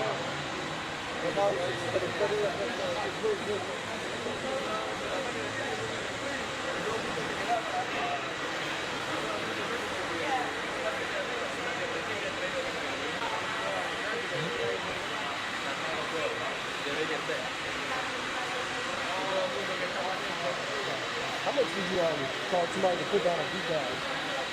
A decal over metallic? No, basically black floor with the Yeah, you scared me. decal on it. So decal, Space about this big. to be able to do a decal right, the right way to do it is expensive. Because the decal, you want to lock it in. You don't want it to sit on top. If you just let it sit on top when people walk by it, they'll always hit that corner and it'll start lifting up. So the best way to do it, like if you're doing it over a flake, if you do your flake, you do a top coat, a poly-spartan top coat, let it dry, and then you put your design over that. You sand it, you put your logo on top of that, and then you do another coat of poly on top of that. You can do a thin one. You can do the same thing. You can, but you would want to cover it with like something thick, like an epoxy. Like do a flood coat of epoxy, and then do a top coat on top of that. It's just expensive to do it the right way. And stand all this to get close to get all that Yeah.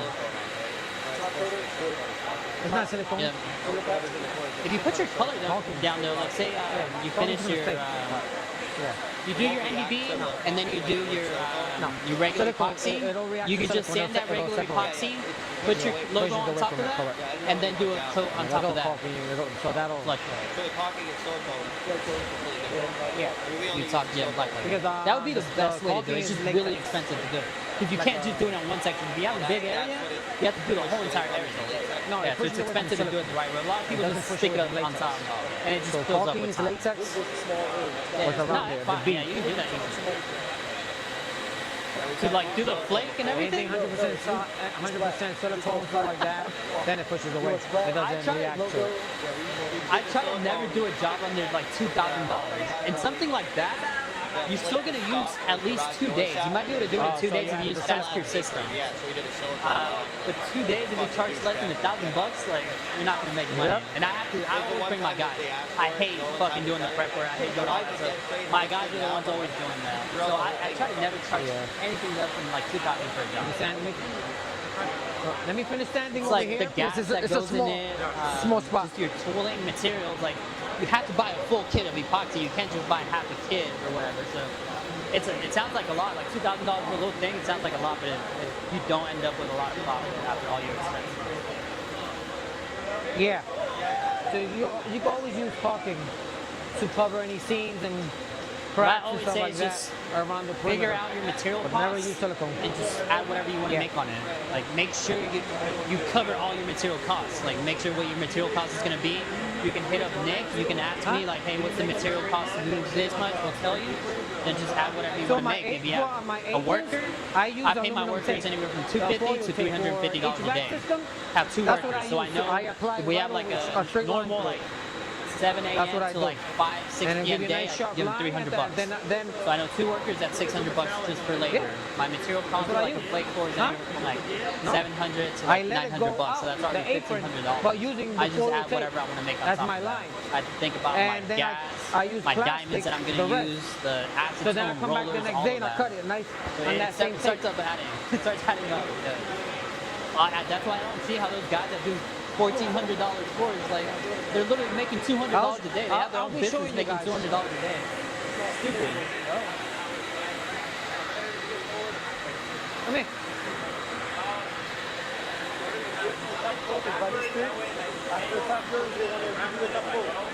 No, he wants to try it out. You have to, if it's heavy scratches, you have to stand that ballistics on, Hold on. theory I mean, epoxy, you're tall, and then so do, the thing there is good for you. Huh? Yeah, bring that up, and then you can press. you gotta get it almost rid of all that. Don't do nothing yet. You gotta cut down really deep. So hold this wire. It's a lot of work. Let me remove that. Yeah, you got You have tangled to up. be really careful with the grinder, because if you get down to your metallic and to the concrete, you'll have to redo the whole metallic. That happened to me once. I thought like I was gonna be able to grind the floor with the, and what happens is like there's some high spots and you can't really see them. So whenever you run your machine on that high spot, that is just cutting that high spot. And that high spot just gets cut down to the concrete, and then everything else around it is the metallic. So you end up having to do that. You just have to sand a lot. The few times I've sanded ballistics, I go down to like 40, 60 grit. And then I do an 80 grit on top of that. This one's a little pricey. Oh yeah. Because I have All the day. vacuum Literally all attachments. day. You could buy those. Huh? I just did it. Yeah, the flakes with the metallic I did. No. It's really few I get, and when What I I do, do, if I'm doing a tape line like at the outside of the garage or something, you can mix your epoxy with Cavisil and make like a paste. You make that paste, and then you just rub that paste on with I your used to get finger a lot of countertops on the tape line. up So that that way. creates like a little Countertops and barrier. cabinet So whenever painting. your epoxy But I flows stopped into it, it doesn't go advertising under the it. tape. No, it's very, like, I mix the epoxy and Cavisil and I push it in there really hard. Have you ever used caulk? Like whenever you're caulking stuff, you know how you like caulk a lot and then you get rid of all deal that with caulk my and you just use that little line. That's what I contractor did from with South the- now. with the line. So the epoxy just barely gets Go ahead, into that name. little line. Pretty it big seals it in the red bank and then area. you can just do your epoxy on top of that and just pull the tape right off. So he does a lot of mansions he builds. So he gives me all the garages to do. Yep. You can make a thick paste, like a really thick paste. Other thing you can do, I usually, for that line, I just wait for the epoxy to get hard. Oh, exactly. Whenever you first mix your epoxy, it's really liquid. As it starts heating up, so I'll let a little bit sit in a bucket, and I'll let it heat up a little bit. And whenever it starts getting a little like hot, Like I that's usually when I get put it when I on, do so it get it. doesn't It's soak under the tape. south. Like Let it get a towards little sticky. Do that. Flake. it's probably the concrete. It's uneven. That's why. It's the easiest way.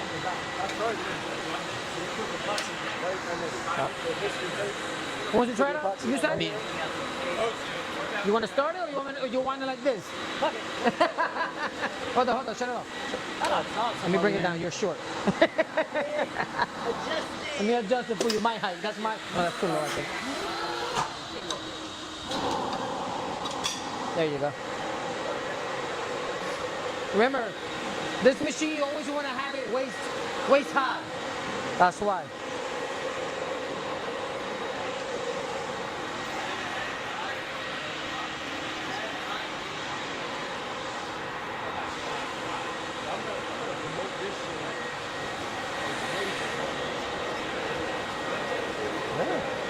So say I was like doing this is like the tape line, the end of the garage.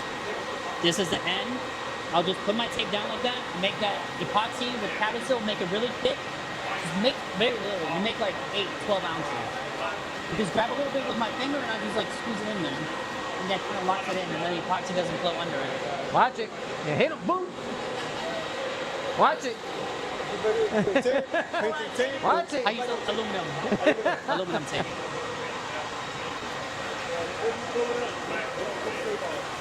When it gets sticky. When it starts getting hard, you don't wait till it gets completely hard. He's like very shy. Yeah, he's shy. I'm gonna put him on there right And then now. when I thought it would be the perfect line. Is it the same way? Yes, but whenever I do a metallic, I'll cut into the concrete. So I'll trace a line and I'll cut into it a line.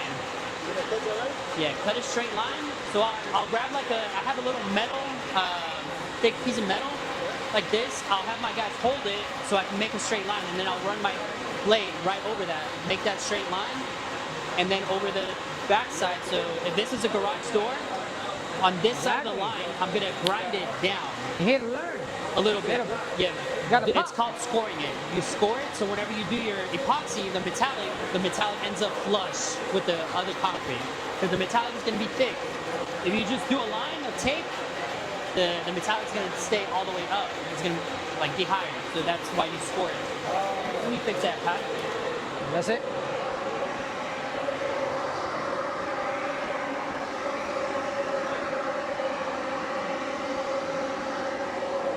Put it back in the middle. He wants to try it out.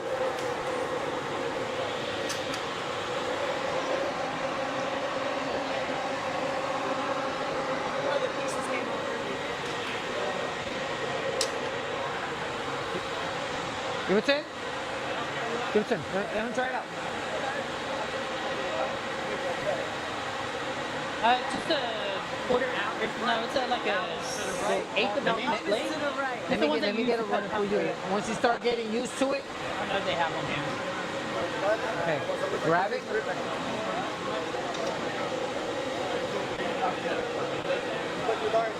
See? You see what it does if you go Drop down? it down a little bit. So If this is the you always concrete, wanna I have- drop this little side down a little bit. That balance. So the epoxy You got it? flows. If it kicks on you somewhere else, just let your put the fingers go. tape and then do what I told you. Okay? Hold up. And put it back in the middle. I put it right up to the line. Right up try to to the keep line, it- and then I'll put that Your epoxy hips on and, it, put your hips capsule on it. mix And like that you can have your balance And then on it and keep it there. you doing Once it. you keep it there, then you can just move it slightly wherever you want it to go. Okay. Take up right, down left, but still holding the position. Control it. It's all about balance. It's balance.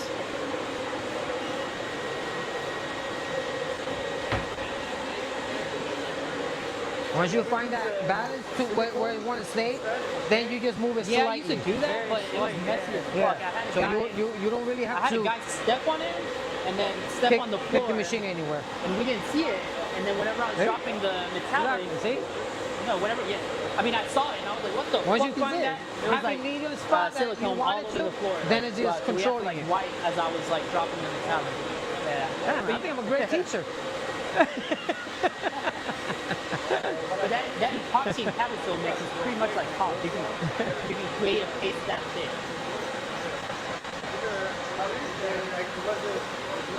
When everybody go to my Google account, give me a 5-star rating. Definitely.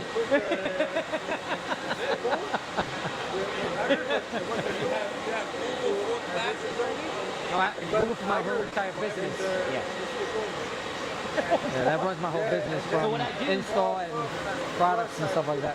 What I do with those drains haven't done- is I'll get a styrofoam yeah. cup, like the You could add the it ones you get at into gas it, so like that's stations, the the ones same the thing. big cups. Put Yeah, it I'm storing upside this, down, like- and I'll put the cup in there, and then I'll And just install caulk it. around it. So that cup's pretty high. You can cut it as high as you want. And no epoxy. I do use caulk on there. The caulk, you can build it up a lot. You put a lot of it. Hey? Vents. I've never done a floor You that has just the ran AC the on the floor. refrigerator by your Nah. house. It's all, I've never done like a mobile home. I know mobile homes have like that. But in Texas, you don't see that. Yeah. Well, you just tape around it. You can take off the vent, put a please line like on the tape all around it, and then just pop that in there. Make sure nothing goes in there. Especially for like a sink. Like say if you're doing a home metallic vibe on a sink, the hole where the water goes, you just like tape it same way. Or Yeah, but the best thing to do is just to play it safe. Just disconnect the pipes from under it. If you just disconnect that pipe, then anything that goes in there is just gonna go straight down to something. But you still want to take that up, like take that So up. say if it's like a new building and I tell the client like bring me the countertop and I'll finish it off before they install it. Yeah, but that countertop's gonna get messed up on the whenever they're installing it and everything. You don't want to do that. Yeah, you don't want to do that. Okay. Let it go. So that everything kind of flows through that main face of Yeah. it. Because I saw one that had a smooth finish. And it was like too smooth.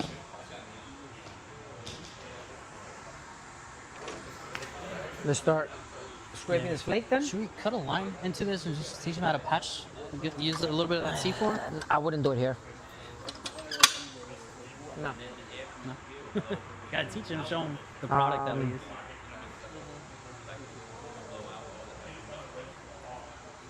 Yeah, because I want to drop the base coat. If we do the C4 and stuff like that, it's gonna be. He doesn't have that polyurethane stuff, the No, A he and B. doesn't. You know, or the polyurea stuff, but then we have to hand grind that, shit like that, you know. Alright, we just talk about it.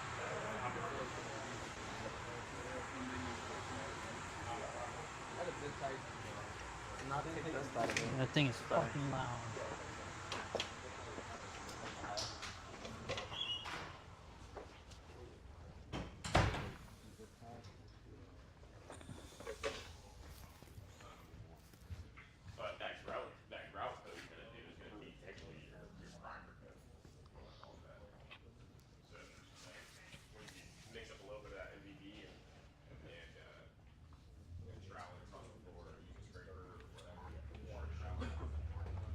Show them quartz.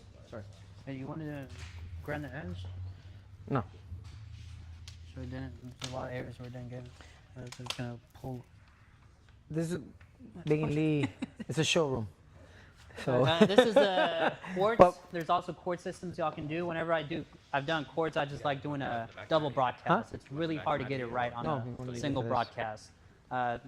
Good way to do it is you can do your MVB, you can flake into the MVB, then you can run poly on top of that, polyaspartic, flake into the polyaspartic, and then just do a polyaspartic clear top coat. yeah, With, the quartz sand is pretty cool, but it is much pricier than a flake system. Use Okay, a lot because more. With you use a lot quartz, more. you're like 2 square feet per pound, somewhere around there. Yeah. Yeah, you do a full. A full broadcast, always You gotta full. be careful where you walk. If you walk on it and then like scratch it, you'll be able to see all those. You scratches. see everything. So you always walk like Back. you start broadcasting it and always walking back. If you step in it, it'll show everything. It'll show. Yeah. Like volcanoes, like Yeah. And you want like super sharp spikes, like good spikes. If you use old spikes that are all like what's Thawed it called, out. smoothed out from the bottom, you'll see all those footprints everywhere. That's the second option aside from. Yeah, you see this more in like where you just want a place that has more grit to it. So people doing like kitchens and stuff like that. Kitchens. Food areas, hospitals, a Yeah, lot, even schools. outdoor. You can even do this outdoors. You do it a lot in like hospital Walkways. bathrooms. You know. Yeah. You said it's called grits? Quartz. Quartz. Quartz. What are you going to say that you do broadcast-wise? What's up? Why do you mention that you need to broadcast-wise? You see everything on the first broadcast. Imperfections. Sometimes if your base coat, if you don't lay your base coat right and you leave a little puddle, it's gonna be the same thing as flake. That puddle's gonna soak all that quartz in, and you're gonna see a little different spot right there. So you have to be really, really freaking good to do it all at once, like in one shot, and make it look good. If you're using decorative quartz, like colored quartz, Yeah. your base coat will show through bad on a single broadcast. It's better to do the MVP broadcast and then top it up on top of the polyspartic and then broadcast it again. So now we're gonna scrape the flakes. If this was an actual garage, I would blow all these flakes first into a corner to make sure I use what's good. You also have to be really careful with not stepping outside and like stepping on mud. If you step on mud and then you come in and step on your floor, you might not see it at first, but whenever you put your top coat on, you'll see those footsteps everywhere. So just be careful to not bring dust in or anything like that. Cleanliness is key. Always. Because I like the scrapers that are a little bit bigger. I usually run like a 24-inch. Just gets the job done a lot faster. Whenever you're scraping, don't grab the scraper too high up, or else you can gouge the concrete. If you do and you grab it sideways a little bit, you can create a line, and you'll see that line. It'll get rid of the flake. So just grab it low. I just like going back and forth a lot.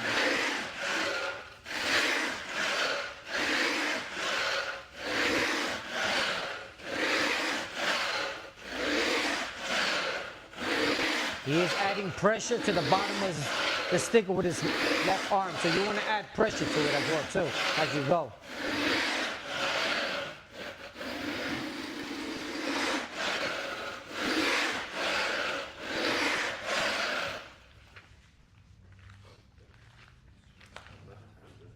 So when And if we I'm sh- just scraping, I when we like doing scrape, it in every direction. every So I'll direction. go that way, I'll go that way, and then that way. Make sure, because the flakes might be But some- standing up this way, so you want to cut them this So way. If they're standing this up hand- this way, you want to cut them this way. Okay. Every down, direction. because you want to push this down when you go forward. That's why. So if you're like this, basically, you know, it's not enough pressure, so you want to add like body pressure kind of, and just hold it. Okay. But you want to make sure you don't gouge your material. Make sure your blade's always good. If for some reason your blade bends and one side is lower, you can just scratch the floor up everywhere. So just make sure the blade is always good. Make sure it's clean, so it doesn't have anything on it.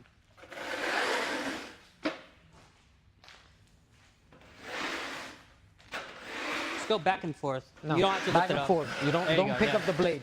Exactly. Like that, your blade is always on.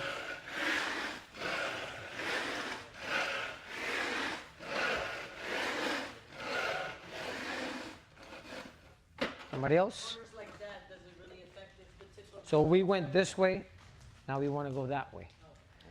So You just get right up most to of the time I like to start already from the wall. So if that's your wall, start from here, run across, and then you just keep on. If it has the stem keep wall, on. I'll just grab a little spatula and just hit it with Just go the this way? spatula on the stem wall. Get the loose ones off. Towards me. Towards you? Yeah.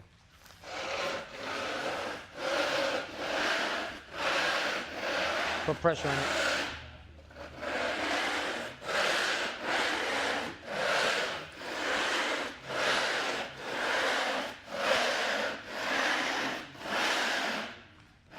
Don't go too far that don't go too far up that this is gonna go up. You always want to keep it at the same distance.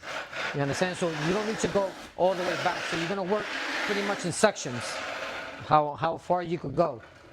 Remember, when you go too far, then you're just raising this way too high, and then when you come back, you're gonna gouge your material and it could peel it up. So be careful. When you try, always work at your distance ways and stuff. If you're gonna go, try to keep it at the same distance. Like you're gonna be able to go back and forth pretty quick.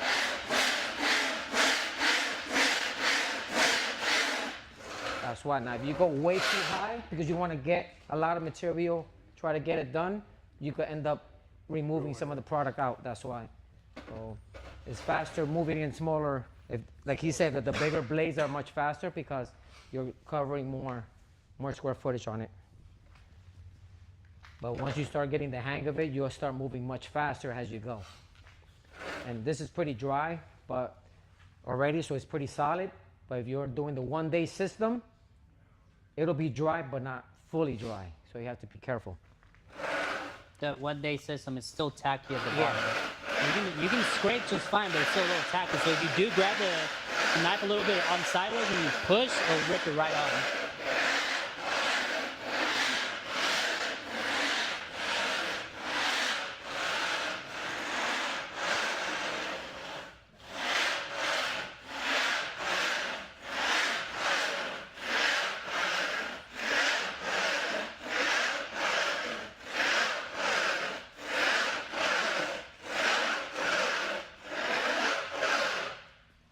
Next.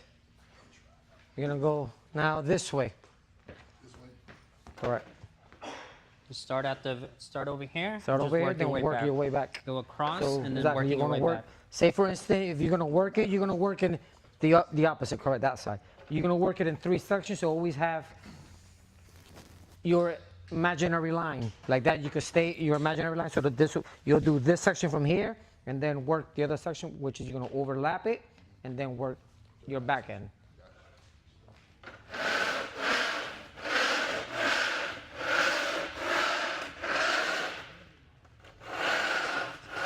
See what I meant? That was wet. You would have ripped them apart.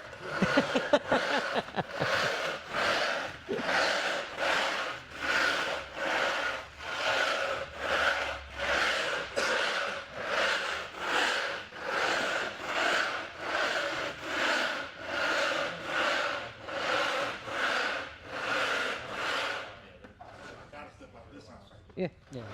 See, that'll be outside the garage door. That's why.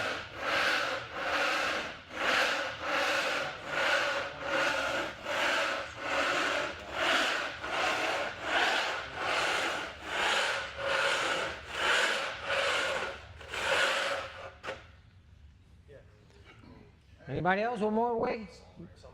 We got this way next.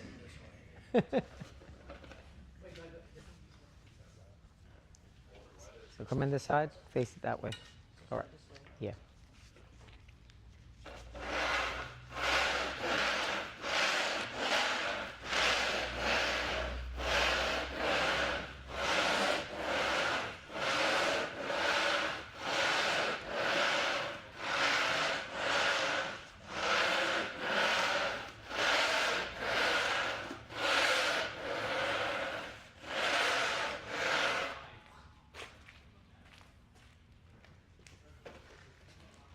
Oh, careful. Make some pressure down. Put Put down some some pressure. Exactly. Put down some pressure. Yeah, push down. Exactly.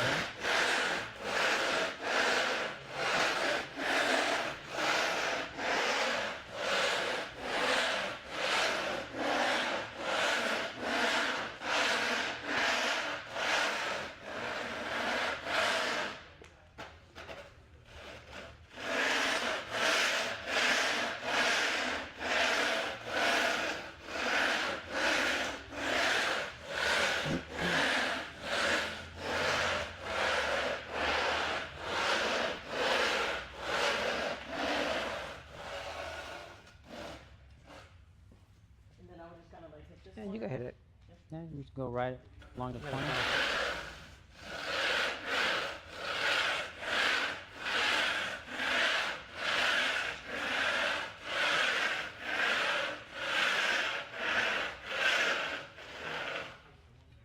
Cool.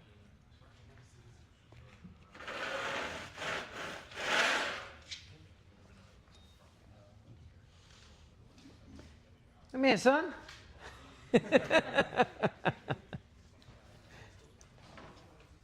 Start over there and start scraping it.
Good.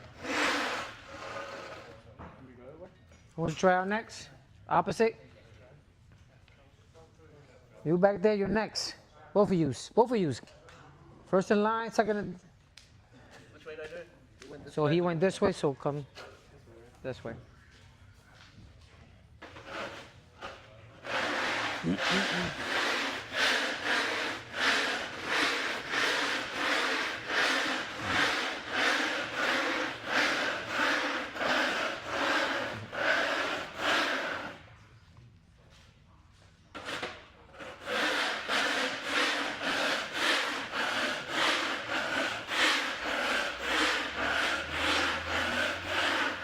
Well, exactly. Go back with it and then do the same thing.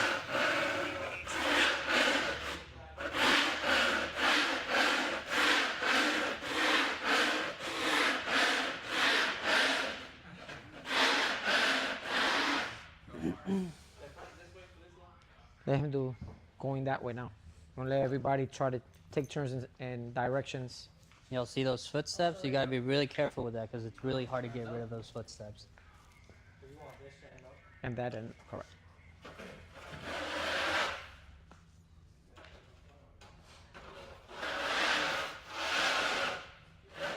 Do a smaller section. Go inside.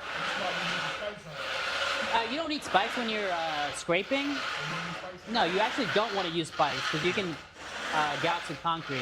You just make sure you don't step out on dust. Make sure you don't step on mud, anything out there. Just make sure your shoes are clean before you go on.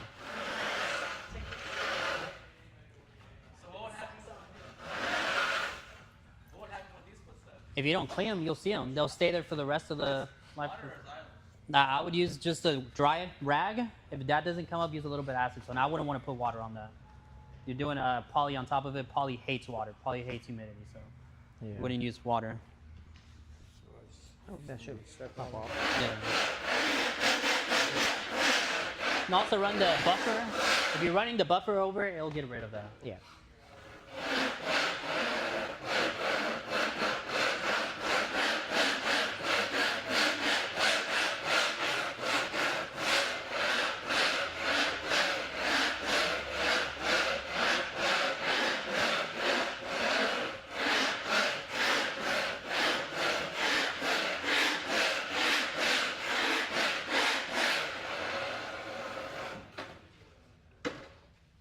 Want to vacuum everything up? Yeah, let's pick it up first. Huh? Let's pick up the big stuff first. Then we'll vacuum the rest. Push everything.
Hey, dude. The referee. Yeah.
On your flakes, you always want to vacuum good as well too.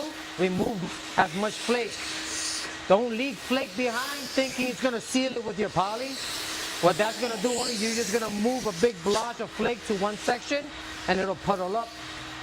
And you'll probably see the difference between what was done and any loose if you leave a big puddle behind. So always vacuum really good.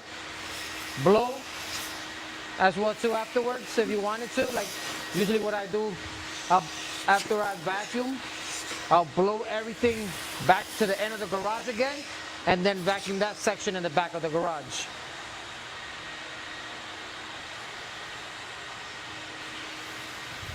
Because sometimes when you start vacuuming, you might miss a spot and you don't realize it because everything looks the same.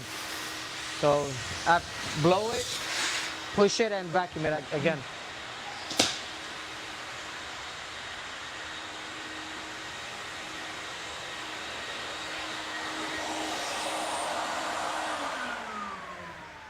Y'all can vacuum if you don't have a big leaf blower, but I never vacuum any of my flake floors. I just have one of those those backpack leaf blowers. Just blow everything into a corner, pick it up. Then at the very end, I just blow everything out of the garage. Don't ever bring a vacuum in there. Sometimes the hose will leave like dust across your floor or whatever. I just found that way easier to do. And then I'll just vacuum the outside. Whatever goes to the outside, I'll just vacuum that up. That's a pain. Especially by us, there's a lot of blacktop. Yeah. So you don't, it gets all inside. And, you know. How do you deal with all the flakes that end up like on a driveway or Just vacuum them up. like outside? Yeah. I try to get everything into one corner of the garage, like the outside corner. Pick those up, and then we do vacuum that little corner. Then I just blow everything really hard to get all those loose ones off. Whenever I'm doing my top coat, you don't see any of those loose flakes mixed into the top coat. So that's the best way I found. Just make sure y'all get a big backpack leaf blower. Those strong as fuck. Got the poly? It's pretty quick. The poly will be quick. Like that we could go for lunch. Or you want to do the poly? Let's do the poly so it dries. Yeah, cool. Do that. Yeah, so we're going to hit the poly, then we're going to break for lunch.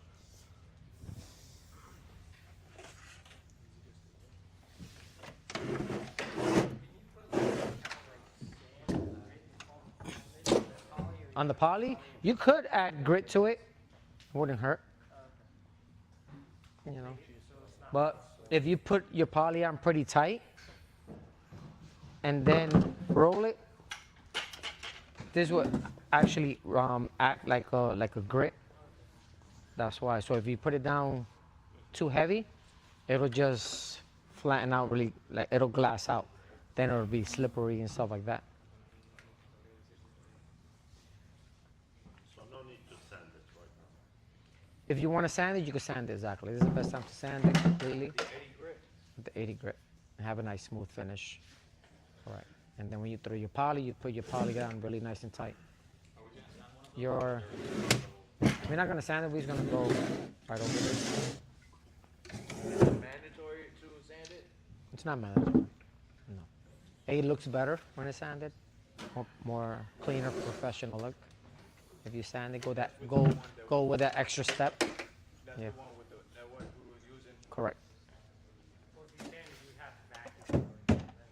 Then you will have to vacuum because it's going to just crush all these little particles up. Or you could just blow it all out, but it's like sand and stuff.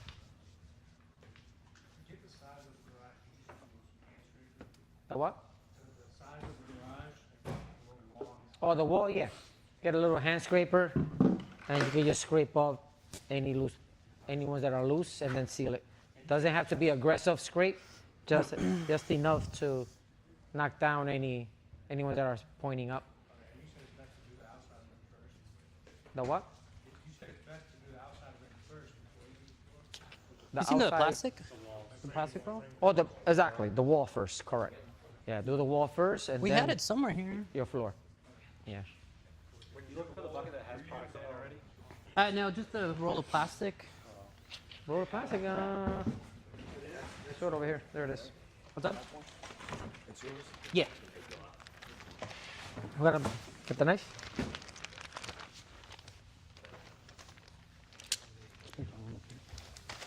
Don't scratch my floor.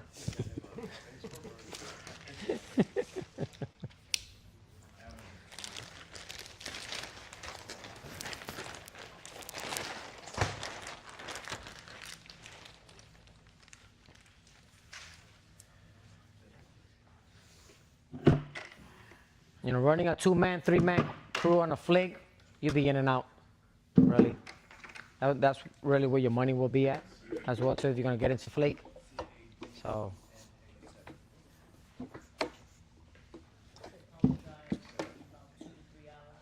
What's up? No, 2 this one hours. takes a little bit longer. This one's the fallout. Oh, that's the fallout? They only have the aftershock with Oh, color. in color, that's why. Okay.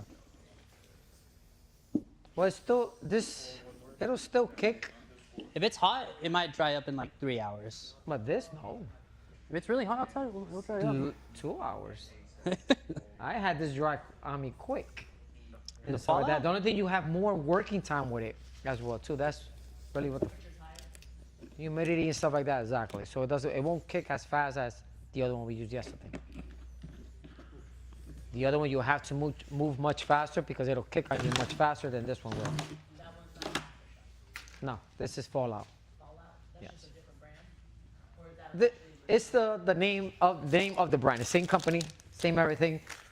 We just named our products differently. This one's just a slow cure. The It's a slow- aftershock is the regular cure time. Yeah. With the aftershock, you just have to be really careful, work fast. If it's during the summer, I don't recommend the aftershock for y'all. Just get the fallout. Y'all will get Fallout. way more working time on it. Yeah, Parker, Nick. Yeah.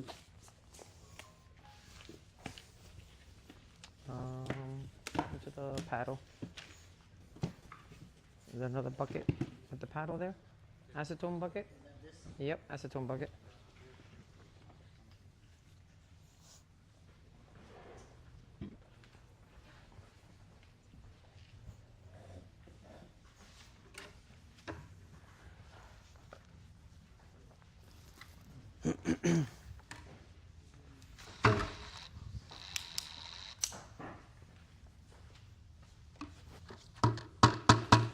Do y'all have a flat squeegee? Flat stiff? No,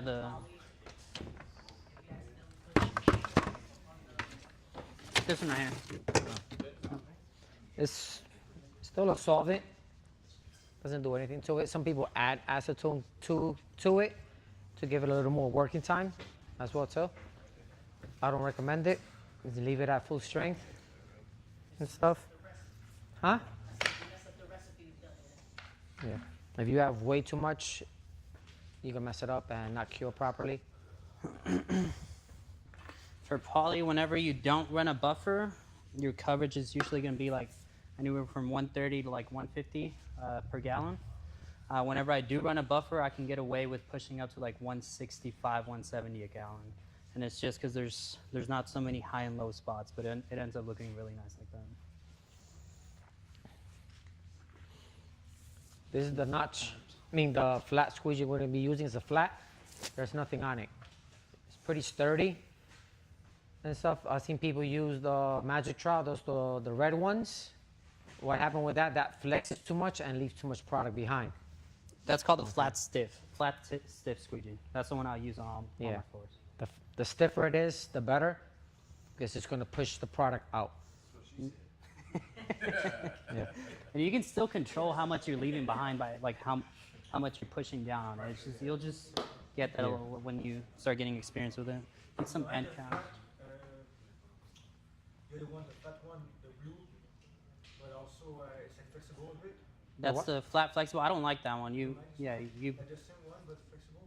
Yeah. I always use the flat stiff squeegee. That's what I've found that works for me. Flexible and stuff like that's going to leave flexible just leaves way too much material. product, You have to push especially down poly. really hard. You don't want to leave poly behind because it's going to. Whenever you do poly, if you do too much poly in one area, not enough in another area, you'll see the difference a lot. That's why. So whatever you do, you want to keep it consistent through your whole entire floor. If you leave like with poly, it's not good to mix a lot and dump it all out because you can end up with a lot at the end of the garage. So it's good to like dump some out, work that out, see how far you're gonna get, dump a little bit more out, work that out, and make sure you don't end up with a bunch like at the very end of the garage, or else you have to pick that stuff up. You can't push it back, or else you'll see it, and if you just leave it there, that whole front lip will be all like solid. It will be all flat. You won't see any texture to it like you do in the flake, and it looks glossy floor, basically. So it doesn't look good. So you use the hand brush too for the corners? Yeah. Use the brush to brush, hit all the corners. if you have the stem wall as well too, with the brush, small roller, 9-inch sometimes, and you know it moves pretty quick while one guy's moving around your poly on the floor. The other guy's gonna be with the Bristol brush and rolling it. If you did the stem wall, do the stem wall as well too. I mean, do y'all have any end caps for the rollers? So like that, when he comes already to roll, everything, the whole perimeter is already done, the wall is already done. The only thing he has to do is What's that? do the 18-inch roller back and forth and come out. And we don't have to go back into the floor at all. Yeah. Sorry. One of those chip brushes. Oh, sorry, wrong one. There's some on the table for you already. Oh yeah. Stem walls, especially the blocks, they suck up a lot. Sometimes you have to do 2 coats of your poly the first time. So sometimes you have to go maybe one time, do it, and then come back the second time, start adding it while the other guy's adding the flake to get a nice coverage as well.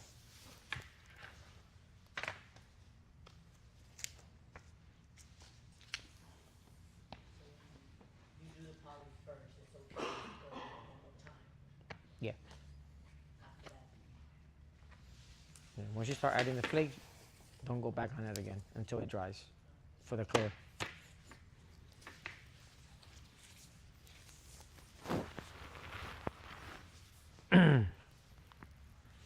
This is the same mix, 1-to-1 mix.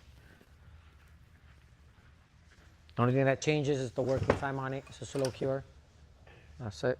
Someone want to mix? Pour out some mix. Go on. Just put some gloves on.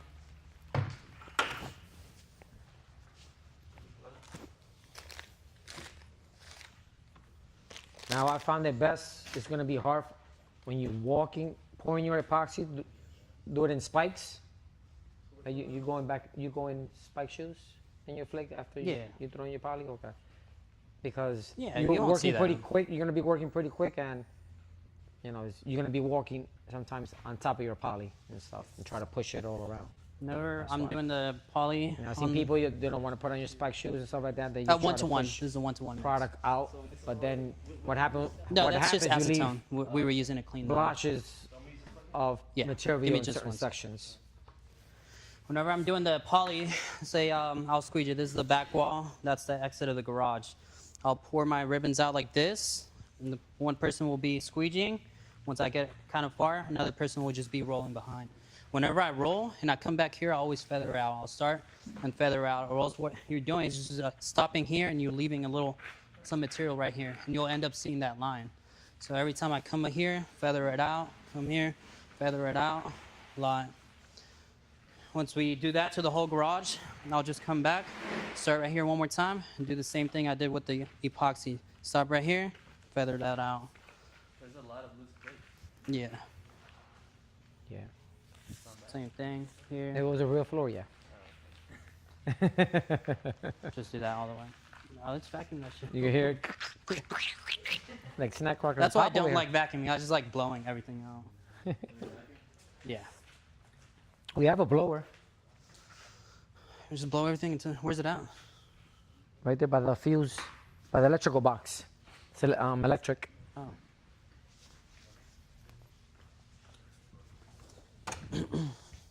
You can stand over here while he blows.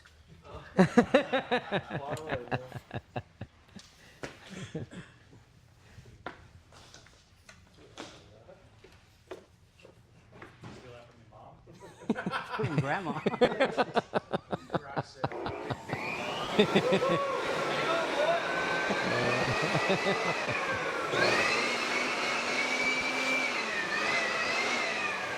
at that.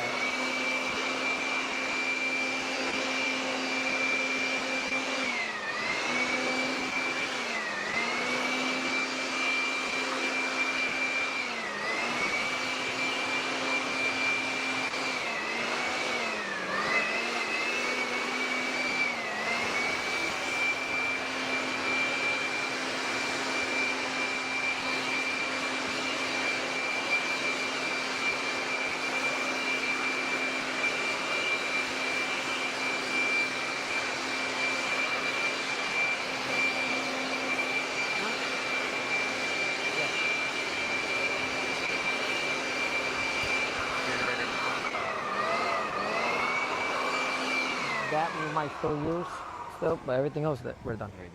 No, thank you.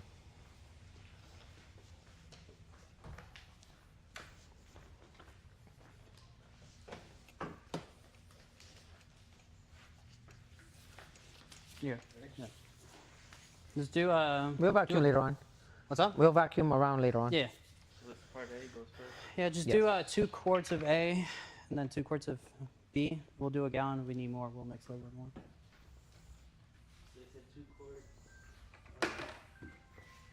Right here.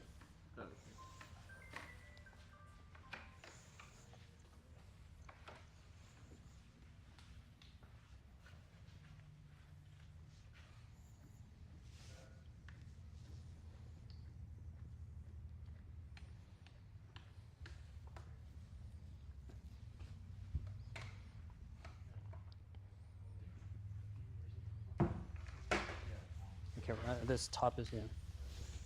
How much is this one? 2 quarts. Same. It's a 1-to-1 ratio, so you have to do the same amount. Yeah, so it's 4.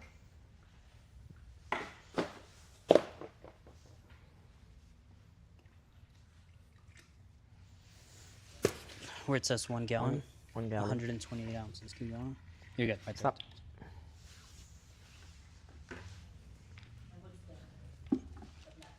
It's just an A and a B. If you don't mix them together, it's never gonna dry.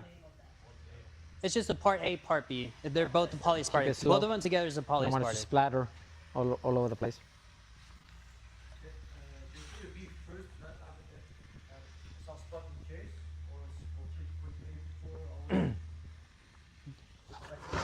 Is it a timer or you just think about it mentally? You have your timer?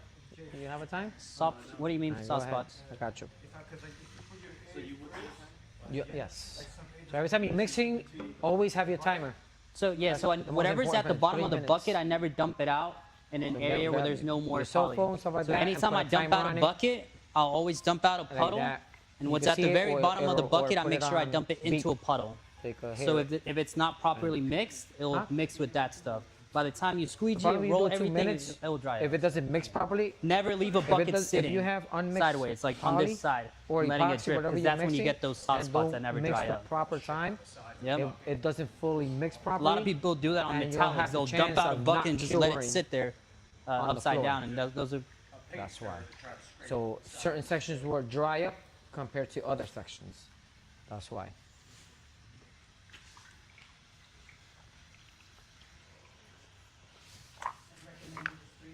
So, and always the paddle should be always, If you have a smaller the mix, bottom. you don't have to mix 3 minutes. some but- people don't, trying to bring the paddle up and the bottom stays unmixed. That's why.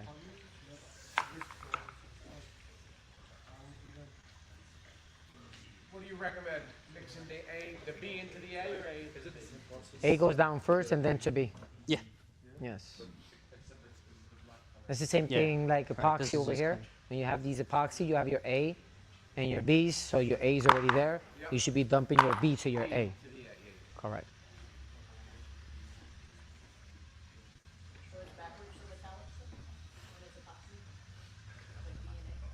No. It doesn't matter as long as you mix it right. With the poly A and the B, just mix them right. Make sure you mix good, and you'll be fine.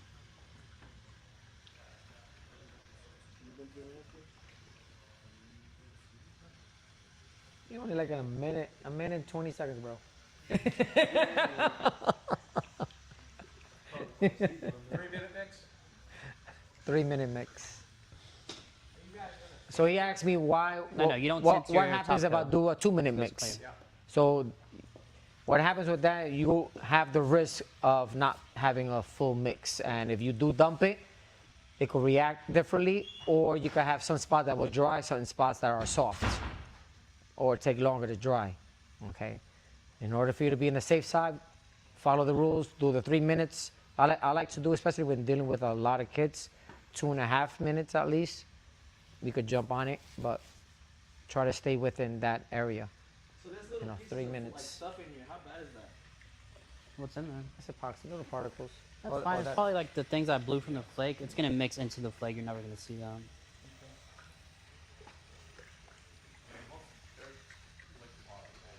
That's just acetone. This right here? Acetone. That's just acetone that we were cleaning with. This didn't go in there. This has nothing to do with this process. Yeah, yeah.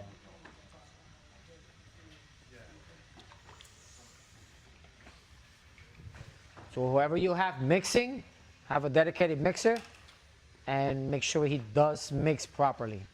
There's no shortcuts. Someone want because a the squeegee? shortcuts will end up costing you a lot of money.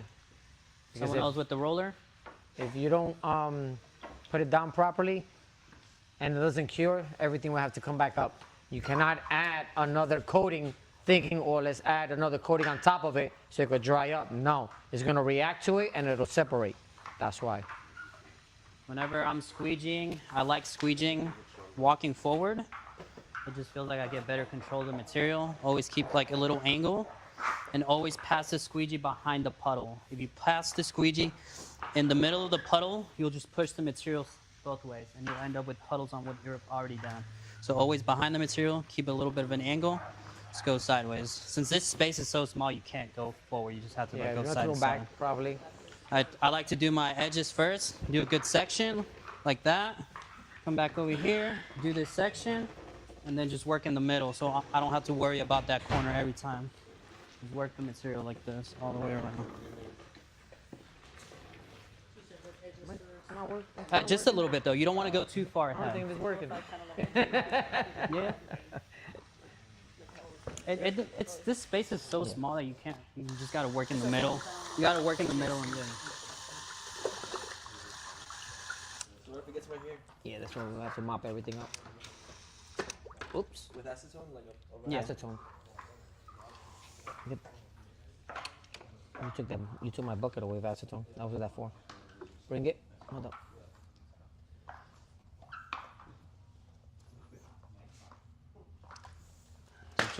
Dump about half of that. Up to it. Don't not right up to it. Yeah. Yeah, they will be here somewhere. You don't have to be perfect. Just eyeball it. Get close to the floor, else it'll splash. Bring it a little bit. Yeah. All the way. Make a line all the way. That's good.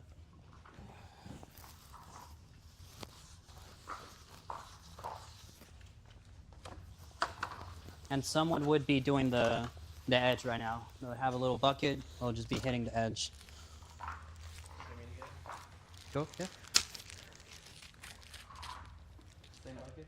Or do I get a small bucket? Yeah, you can use that one. Just hold it. Get in there. Just be careful. Let me see. You want to take off your shoes so don't get white dust in it, or I won't be stepping in. yeah.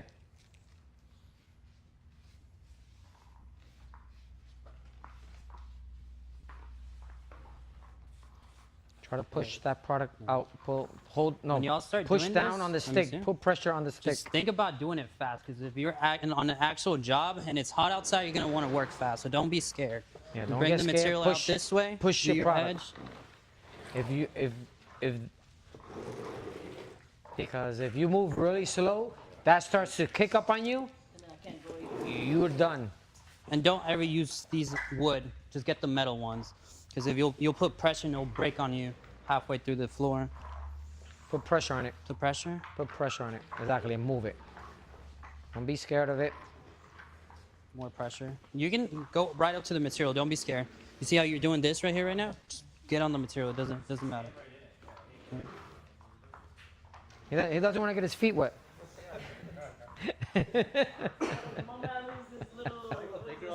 No, that's fine. You don't want to go too thick. Push product out.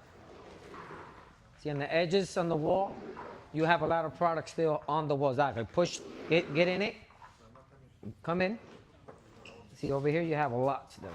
So you want to get in it, push down, and push towards. Just a little bit push to it the towards camera. you. Thank you. That big blush you just took away. That's why. You This don't want. should be a you don't one-time want to thing. see You just go anything over shiny it once and you at just all. work You your just way want to out. see If your you start flake. working too much on it, it'll start drying up on you, and you'll see all those roller marks.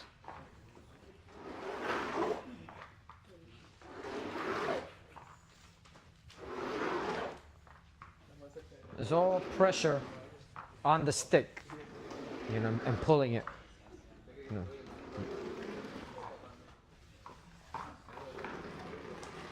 Just work sideways. No. You keep working this way, just work sideways. Yeah.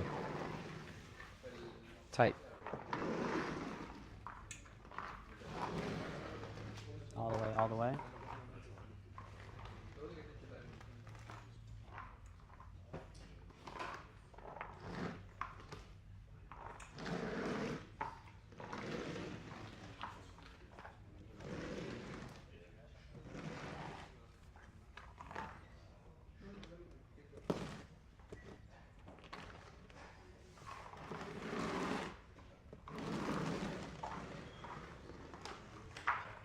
Oh man.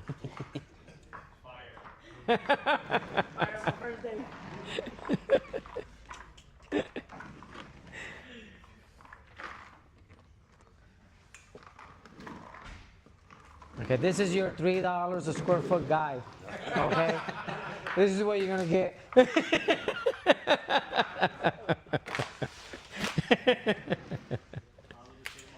Then once he starts learning and learning and learning, his price is gonna go up. Look, I already got my first gig. Same thing with the roller. Make sure to always dip it in a little puddle. If you go ahead and start with the roller over there, you're just gonna lift all the material, and that little area is gonna look different. So I'm gonna pour a little puddle for you right here. That's it. Need a lot. Back and forth. Go back and forth a lot, back and forth a lot. Keep on, exactly. A lot. Roll it. That's good. Yeah, now start on that side. So go cross from what he did. Yeah, but grab the roller the other way. Okay, yeah. And this is where I say, like, I like to, whenever I come Go back, up. do that. Just so you don't leave a little line right there.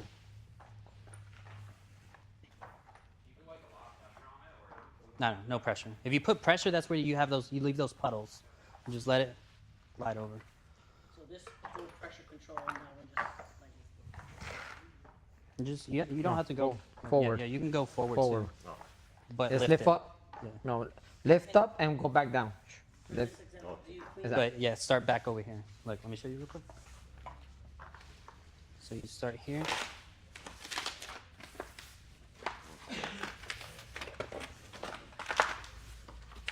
You see, I'm always just feathering it out. I'm never pushing a little puddle. And then you just clean this with acetone. Yeah. Should I do it now? Yeah. Yes, so you have gloves on, right? No. I put on some gloves and stuff. Yeah. So now come back to this side. Aren't you gonna do the second one? Yeah, but Start on we'll this clean end. it so it doesn't That way. dry up. When Don't it's ever really put thin, your it dries roller up down pretty in quick. one area because you'll leave a little puddle. So just start on the very edge. No, but now just go Right. from wall to wall. Don't mean- lift the roller up. Yeah. Lift it up Oh, right here. The gloves? Yeah, and then feather it. There you go. Yeah.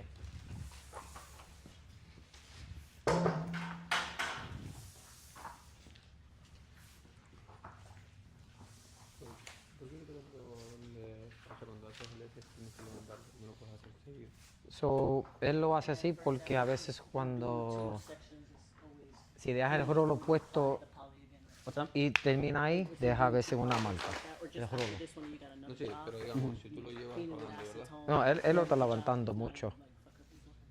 Pero yo más o menos, yo como That's it? quiera lo You done? cojo. Yeah. Cuando yo vengo para atrás, entonces lo levanto. ¿Entiendes? Run it. Y pues levanto para arriba. Pero no lo levantas arriba, no lo levantas al frente. ¿no? No. Someone else? We're gonna do this little section.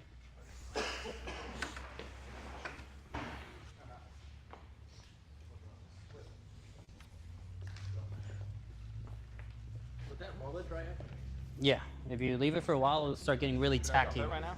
It's not. So it's let's not gonna go- smoke like it does Let's with go epoxy, this way it'll so you just go get, work like, your way this super way. tacky. Correct. So how long do you think till it Huh? Like 20, Half of that? 25 No, minutes, you wanna 30 minutes. just leave a little bit. It's gonna be. Just go exactly. Go ahead and walk it. 40 minutes and that dries out? A little more. Get a new roller? Yeah. Go ahead. But normally, if, you don't ever clean Right rollers. there. Normally, if you're doing a big section, That might you're give you at least mixing the roller halfway. into the new material. So you're not mixing all the material and dumping it out. You're making some material, dumping it out, squeezing it out, rolling it. And you're mixing more material. So you wet your roller in that new material. Huh? So your time restarts. Too much. If you put too much on the floor and stuff like that, and you end up You're gonna make a little. outside Yeah. the garage I was gonna with need too way much more. We're gonna product, need to mix more. and he's gonna probably mix more. You have to pull it out. You have to lift it up and pick it up. Don't bring it back onto the floor, because what's gonna happen is it'll like settle like that, really glossy, and it doesn't look good. Because you want your floor to look consistent. Who's cutting in? Where's the thing? Just use. Just do some of this. Yeah, it's already gone. Yeah, it don't exactly. Just keep cutting it in, and that's it. I thought that should be a breeze for you. Yep. Don't be using these professional brushes now to be doing epoxy, bro. I put a bad name on us. How's that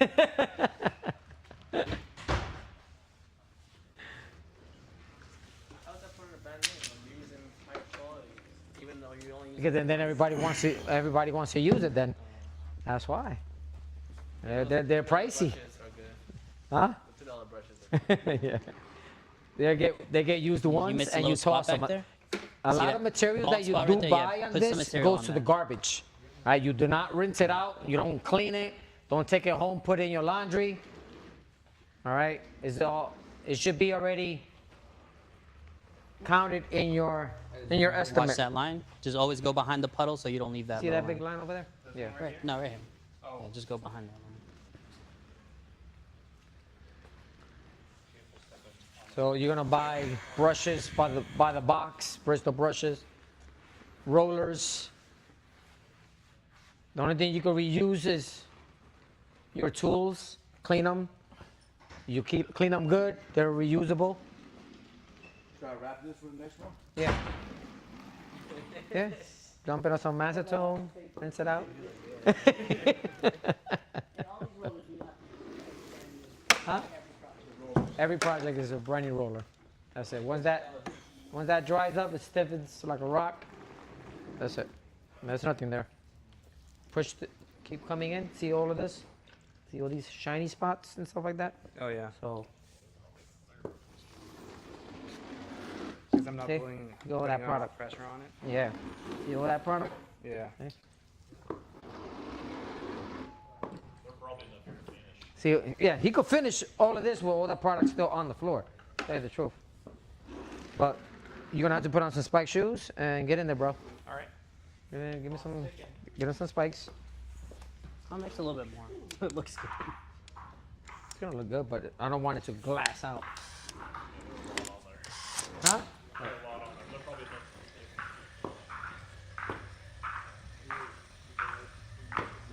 Get in there and try to pull most of it. Or see how you got a lot? Pull it that way and then push this way. Yeah, do that.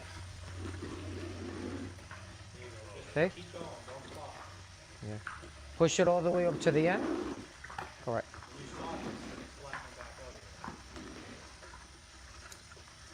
Go all the way. Don't stop. Keep pushing.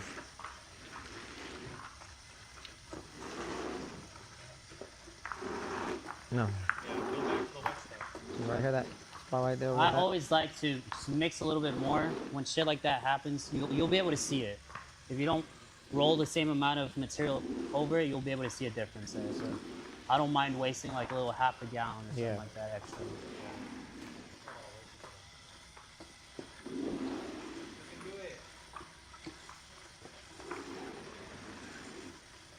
And we got it. Yeah, it is.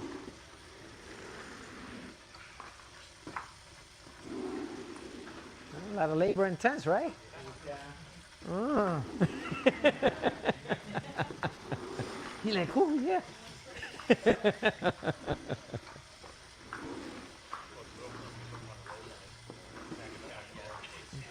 Push it. Push it, exactly. Really tight, hard.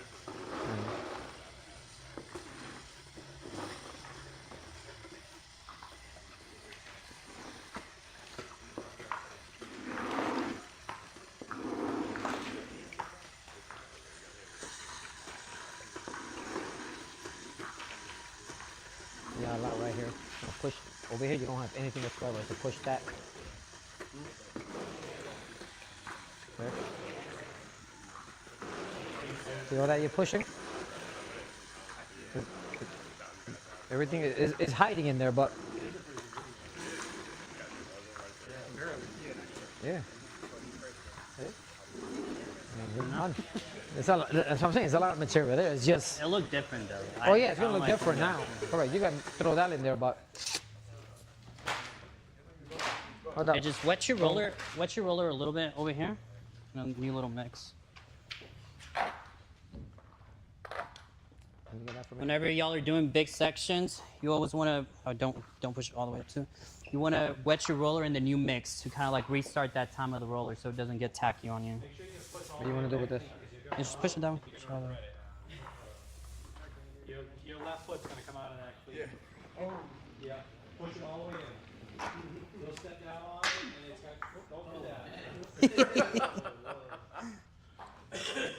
Just push it like go against your own foot. Kick your other foot. Maximum.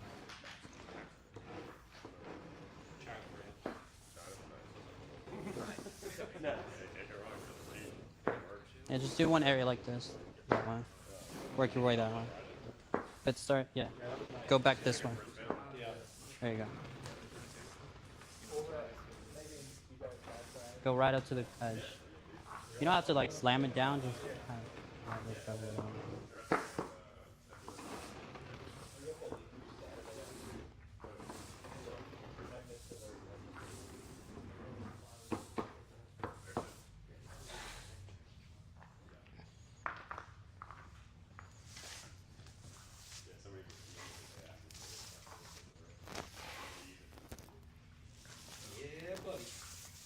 If you have a small section like this, you don't have to do that. You can just go side to side all the way without stopping and then crossing it the other way when it's such a small section. But since you're already doing it, just go ahead and finish it.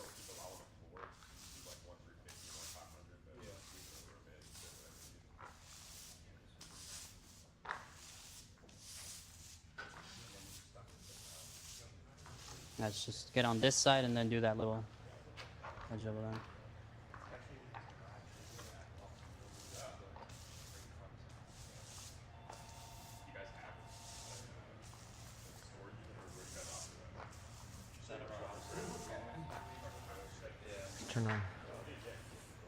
Turn that on. The vent.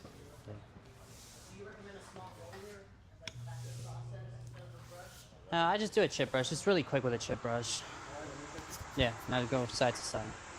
But don't stop. Go from one end all the way to the... No, don't stop. Tuning in. Go from one end all the way to the other Take a quick without lunch break stopping. and come back. All right, this is And then just already kind of lift it up there. Yeah, just start- polyaspartic there you go. flake Do the system. same. But start on that end. now. So our next, when we get back, Overlap. You overlap like put it 3 down. inches to on what you already did. our base coating epoxy But start on the white. edge. Yeah. So stay tuned.